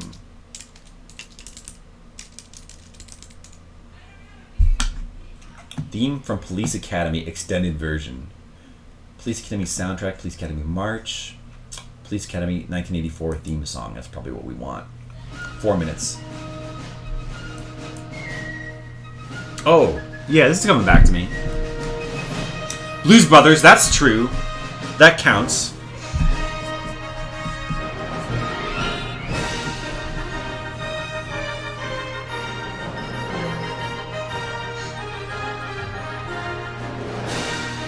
I want to do something more interesting here. But what? Funny Farm.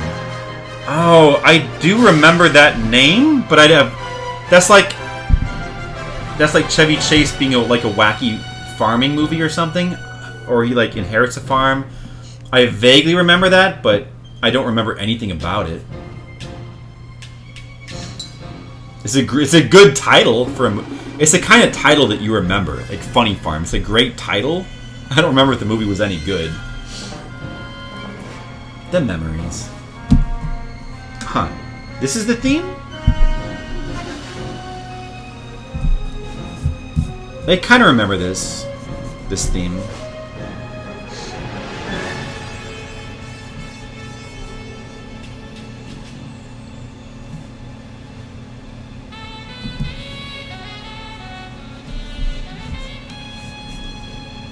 I'm just trying to think of something interesting to do with like the lower part of her outfit here. I can't think of anything. What if we like had like a part where like kind of give it like a jagged edge there, and then like a belly thing here, and then maybe like more jagged edges. I wonder, would that look good? Does that look good, or does that look silly? Maybe it's too attention. No, I don't know. No, it can't be. Well, it can't be like that. But maybe this theme is weird. I don't know about that one. I'm gonna be honest. Chariots of Fire, released in the early '80s. Yeah, I guess that I don't really like that song. So, but I guess it does count. What's something else we can play? RoboCop theme song. How about that? That's a great one. Except it's like that theme is weird because if you like try to find it on the soundtracks, it like exists as like a snippet of like a long song. But it's an awesome theme. Batteries not included. Oh, okay. I'm just playing stuff off of YouTube now, so I'll have to actually play that manually. But I will do that.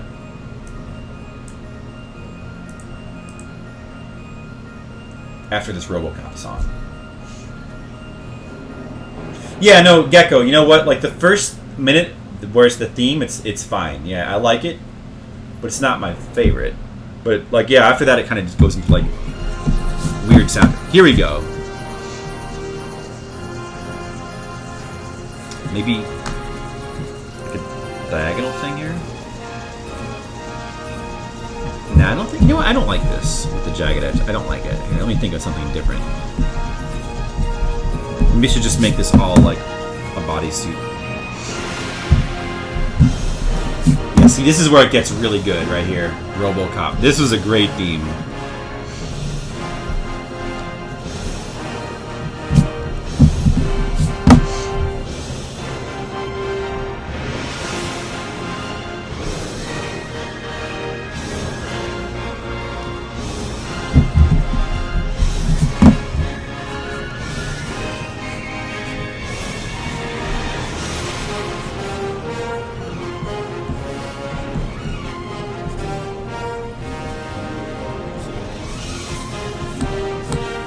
Damn, this theme is good. Now this is a good goddamn theme right here. It's a great movie. RoboCop is just a fantastic movie. Boy, it holds up really, really well. RoboCop 1 classic, top tier. RoboCop 2 decent follow. 3 abomination. You know, I haven't seen 2 in a long time. I gotta go. I've rewatched 1 within the last 5 years, I think. But 2. Not in a long time. I gotta go back and rewatch. Hey, Cyphrin, what's up? Man, everybody's showing up now, and like I was getting ready to wrap up the stream, and now like everybody's showing up. It's like, now I can't. I have to, but I don't want to. Darn it! All right, I'm gonna keep drawing a little bit more. Draw something. I'm just working on outfits or whatever. Draw her like one of my French girls. Okay, Chris H Games. I will. She's got kind of French. Yeah, this theme is amazing. So we're just kind of, while I'm draw here, we're listening to 80s classic themes and soundtrack music. Because I saw Ready Player One tonight, and I actually really liked it. I know I'm hearing a little bit of negs on it, a little bit of negatives, but I thought it was really good. And usually I'm Mr. Negative, but not this time. Now I'm Mr. Positive. I thought it was a good movie. And it was just nice to see a Spielbergian movie again with, I thought, actually really well done action scenes, you know? And a really well constructed, solid third act. You know, where most action movies, popcorn movies these days have just terrible third act. His name is RoboCop. He will shoot you up a lot. That's right. He is Robert, and he's a cop. He's a Robert cop. That's true. Yeah, no, it goes. Yeah, it's good. I liked it. I honestly, it's not perfect. It's not like the best Spielberg movie. Is it as good as like his classic movies like Jaws and Jurassic Park? No, it's not that good. But it's, I mean, if you're missing the kind of like Spielbergian, like kind of just really tight, well constructed, solid like narrative and like action set pieces, it's good. It's I'd probably put it in the same level as like say War of the Worlds or Minority Report. It's a very good Spielbergian movie. But you know, like, the third act is just so well done. Like, the action scenes, the way everything, like, fits together, the blending of the real life and the virtual world. It's just all very clever. I liked it a lot. It's worth seeing. It's not perfect, but definitely worth seeing. And it's the best popcorn movie I've seen in a long time. I didn't see Thor 3, though. People say that's good. I don't know. I might actually like that one. I should probably see it. Vine Sauce Joel fan. Sorry, Vine Sauce Joel fan. Oh, okay. So we need. All right. What was supposed to be next? Oh, that's right. Batteries not included. All right, we got that. Let's listen. I haven't heard this. I haven't seen this movie since the 80s. Oh, this sounds familiar. I haven't seen this movie in so long. I gotta rewatch it.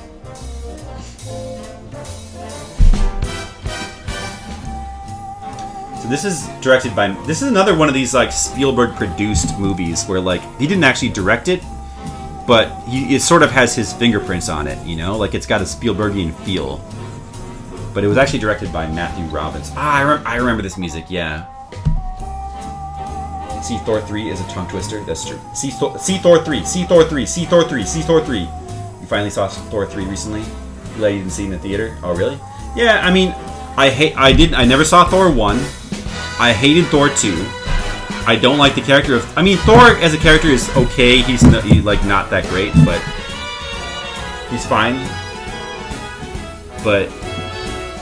Everybody says it's great. I don't know. Maybe I should see it. Apparently it's got like a lot of 80s-ish-ness to it, so I mean, I don't know, who knows, I should at least rent it, I guess, right? Just watch it in some low-commitment way. Better than seeing it in a theater, because you know, when you go to the theater, you're trapped. Anyway, that's a good one. We'll set that aside, we'll do another one now. You heard he hurts his eye, gotta see it. Yeah, Spielberg had a ton of influence on stuff in the 80s and early 90s, and honestly, like, it's all great. Like, I feel like it made the world of movies a better place. I love what he did for movies, you know? There's so much classic stuff he didn't make directly, but that he's sort of responsible for. Like, again, the list. Like, he helped Joe Dante get his start with Gremlins. Classic movie. Back to the Future. Spielberg, like, basically helped Zemeckis with that movie get his start, and he helped to hone that movie. Another Back to the Future classic. Tobe Hooper, he helped him make a mainstream horror movie. Poltergeist, classic movie. What else? This movie, Batteries Not Included, was a pretty good one. And I know there's more. So many good movies, so many just classics that he had his hands on. Jessica Tandy, one of the best actors around. I kind of remember her. My favorite is Jennifer Connelly. That's my favorite actress. I should draw Jennifer. You know what? I'm going to do a request for myself. I'm going to draw Jennifer Connelly. Let's draw Jennifer Connelly. I just feel like drawing her. We just get a reference art.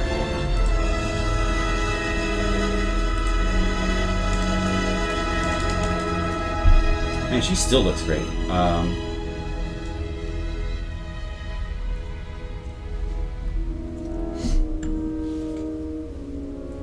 Yeah, we were talking about Duel earlier, Mr. Leo. In fact, Skittles accused me of forgetting that we had a 40-minute conversation about the movie Duel, which I don't remember, but I have to take his word for it. We talked about Duel earlier. Duel is a great, obscure, early Spielberg movie. Really good movie. Squeeze nice song quest. We'll allow it. Cypherin. We'll allow it. You can squeeze those in. She does still look great. She does. I just love the way she's a great looking human being.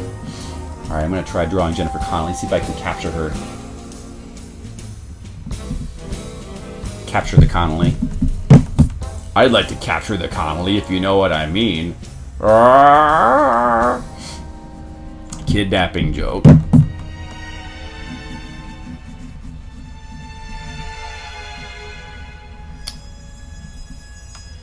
Everyone keep your pants on. Jennifer Connelly. Whoa! Whoa. Guys, remember Joey Lawrence? Whoa! Whoa! I'm too kind. How do I request a song? The Moro from Gattaca. I'll just look it up. So that song's over. So I'm kind of just playing them off YouTube now. It's easier. Probably should have been doing this the whole time. It's easier than like requesting 20 songs in a row. Okay, so this is... Oh, that's extended. Okay, there we go. I see. Gattaca, huh? I've seen the movie. I saw it when it first came out in the 90s. I liked it. It was a very good movie. But it was the 90s, right? I don't really remember the soundtrack, though. So let's check it out. Godfather? Oh, okay. We can do the God... I mean...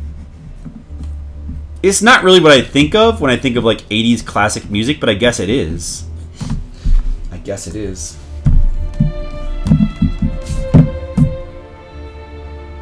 The girl from Blossom and Big Bang Theory now. Is she? I did not know that. As speaking of 80s, as the great Johnny Carson said, I did not know that. I did not I did not know that. Ho ho ho! You are correct, sir. Ho ho ho ho! Weird. That's weird, wild stuff. Weird. And it has a bad laugh track to go with it.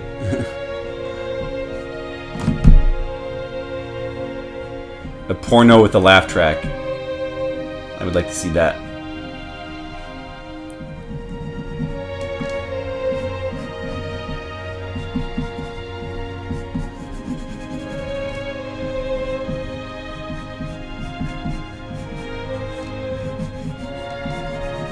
Of course, you gotta have the eyebrow. You gotta have the big eyebrows, the big full eyebrows. Very important for the Jennifer Connelly.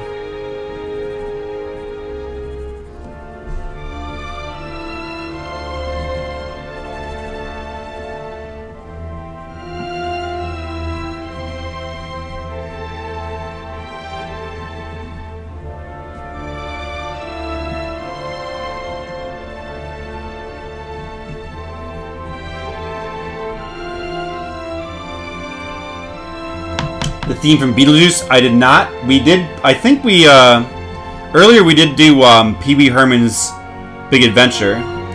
We did not do Beetlejuice. That's another great one. That is another great one.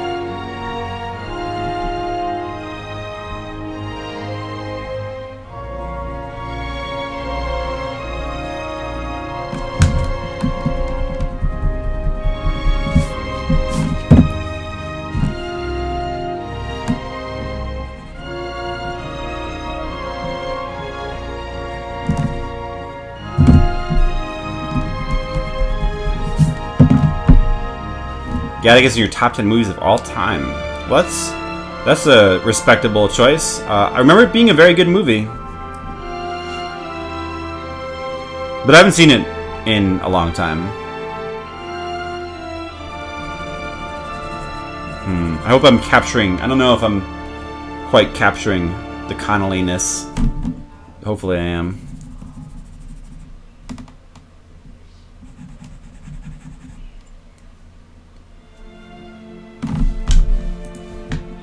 Oh, okay, that's the next track. Let's move on to... what was another suggestion? What on. We need something more 80s. Oh, The Godfather. All right, we'll play some of The Godfather for Gecko. Play a little bit of the Godfather theme, and then we'll go to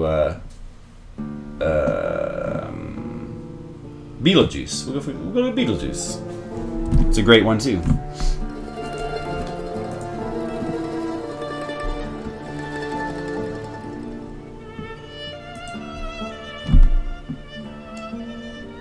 Battlestar Gattaca. Yeah, Battlestar Gattaca is my favorite.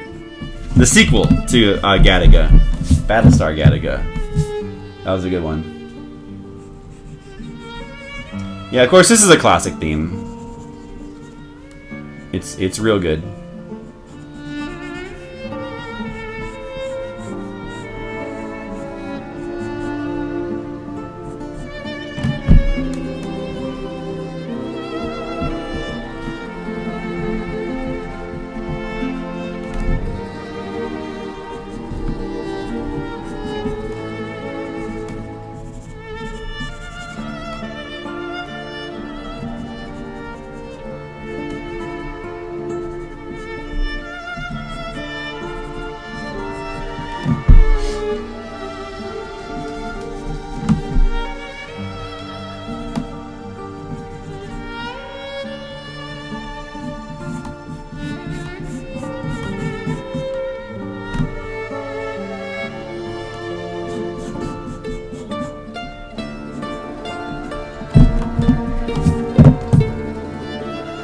Never seen any of the Godfather movies. Uh-oh. Mr. Leo probably should fix that. They're really good movies.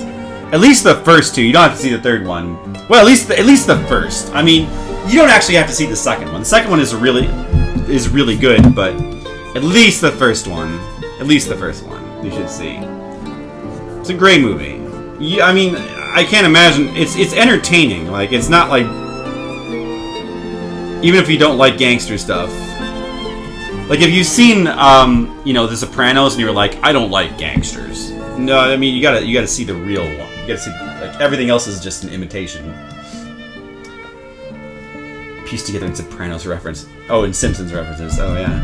I mean, go watch the first two. Definitely at least see the first. It's a really good movie.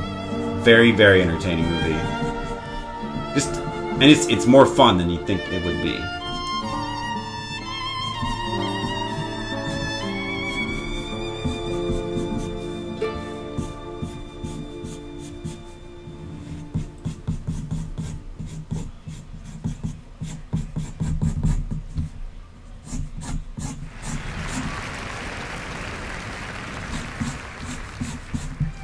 Okay, sorry. That was we already got it. All right. Right. Next is Beetlejuice. Beetlejuice.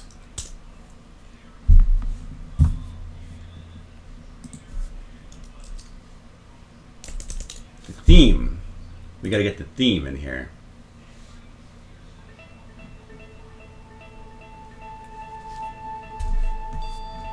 Let me just try to think of like what other really good 80s. I mean, we haven't played Ghostbusters yet. That's a good one.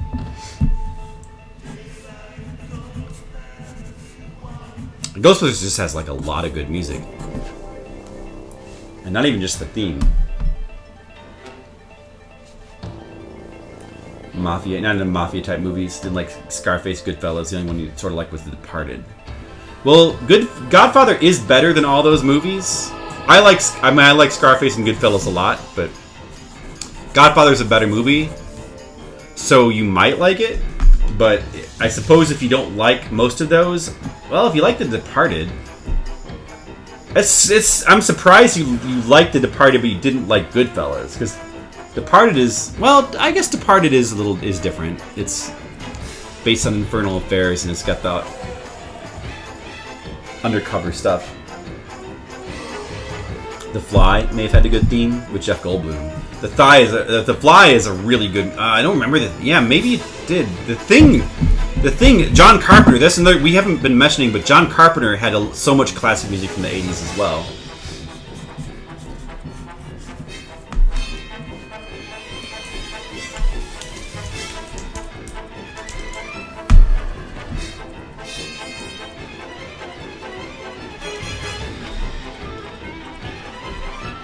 I mean, you're like a little too anime. I don't know. I think.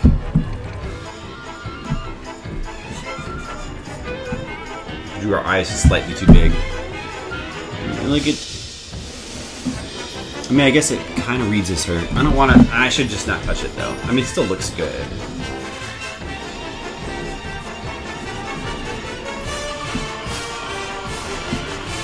Danny Brasco. I haven't seen it in a long time, but I saw it back in the whenever that came out. I think it was early '90s or whatever. I don't remember, but I saw it. Yeah, that was a good movie.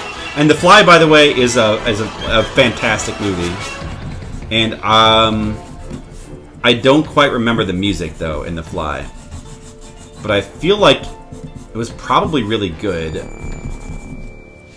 Let's find out. Let's go to The Fly next. I don't remember. I know that The Thing has a really good John Carpenter. I mean, The Fly is not Carpenter, though. The Fly is Cronenberg, so it's different. Like, every John Carpenter movie from the 80s has amazing music, but The Fly, I don't know. Howard Shore. This is a Howard Shore movie. I guess he's got some good soundtracks. Hey, what's up? Hi. This is the main theme from The Fly.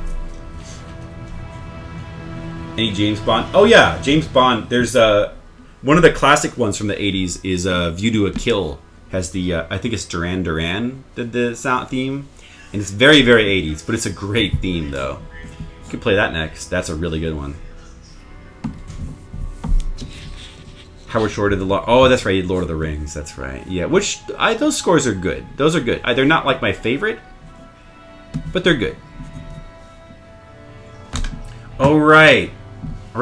Yeah, I think that this soundtrack for The Fly, it's kind of coming back to me.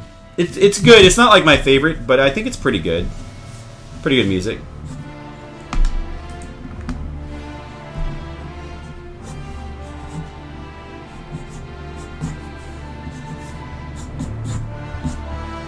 All right.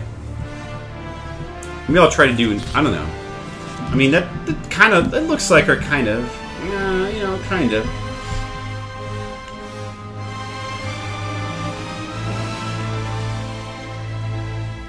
Which sounds like Jurassic Park. Hey, Brigand, what's up? You made it just as, like, I'm kind of right about to quit. Yeah, I don't know. I probably should quit. It's getting late. It's at 1:30. I've already drawn my 2 pages, and I got my art's done here. Let's review what we've drawn so far.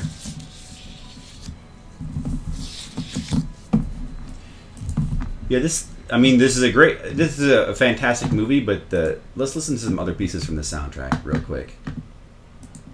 The theme is okay.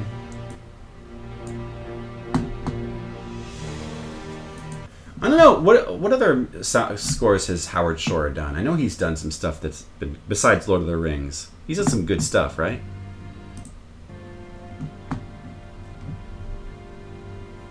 Ronnie Comes Back, The Jump, Seth and the Fly. Let's try Seth and the Fly.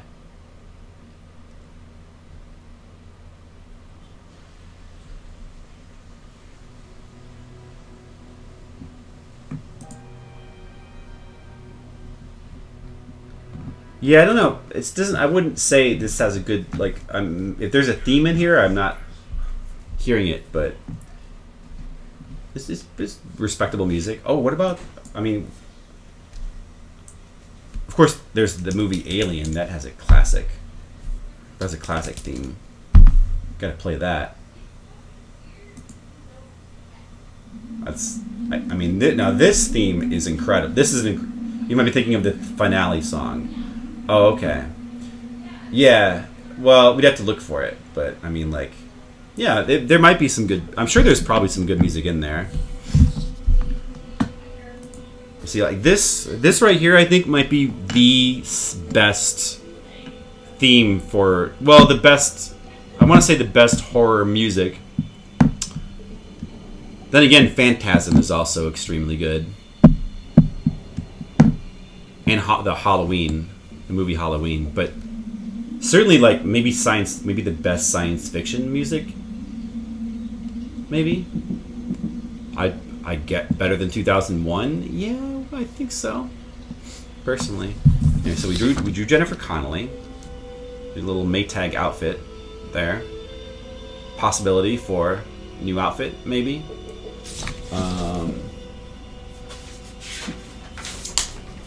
Like, yeah, how epic is this theme? Like, for the Alien. Like, this is just...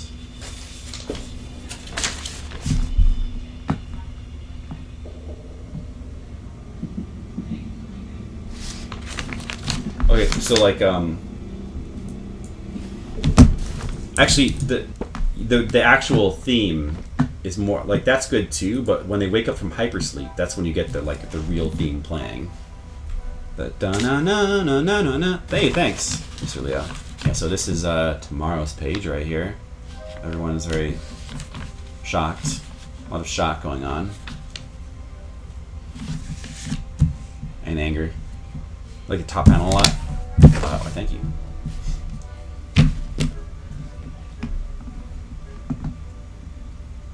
This is really great music right here. I mean, hopefully you guys have all seen the original Alien. It's a classic movie, and you should all see it. Both of the first two Alien movies are amazing. Like, it's like Terminator. Like, Terminator and Alien are both similar series in that it's like the first two Aliens are classic movies, both by different directors. Alien 1 is by Ridley Scott. Aliens is by James Cameron. Same thing with Terminator. The first Terminator is, I think, Ridley Scott, right? And the second one is by James... No. For Terminator 1... No, those are both by James Cameron, right? No, yeah, those are both James Cameron for the Terminator movies. But the first two movies are really, really good, like classic movies. Fantastic. And then the third movie, like Alien 3, not so good. It's still decent. It's got some good stuff in it. Terminator 3, not so good. It also has it does have some really good stunts, but not very good also. And then after that, just mostly crap, you know? Just after the first two movies, they kind of go downhill sharply. Yeah, Terminator is both Cameron. Yeah. The Abyss. I haven't seen The Abyss since the 80s, but I remember liking it a lot. I remember the faces coming out of the water and all that. It's been a long time. That's a movie I need to rewatch. And we did this page as well.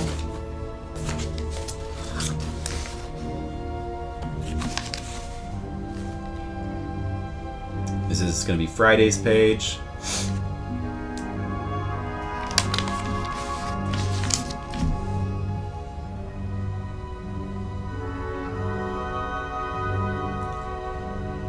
Oh, excuse me. I'm getting tired.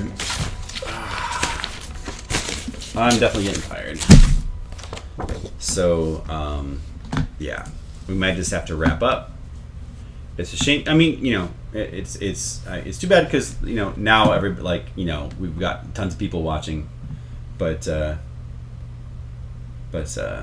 everybody's here. The gang's all here except Skills was here earlier. He had to go, but it's late for me. I should really be getting to bed. But so before I do, let me just quick reminder. I will be back tomorrow to stream in the evening. We're going to be doing some more video games. And Thursday I'm going to be going to another convention, Anime Detour, so I'll be gone from Thursday to Sunday.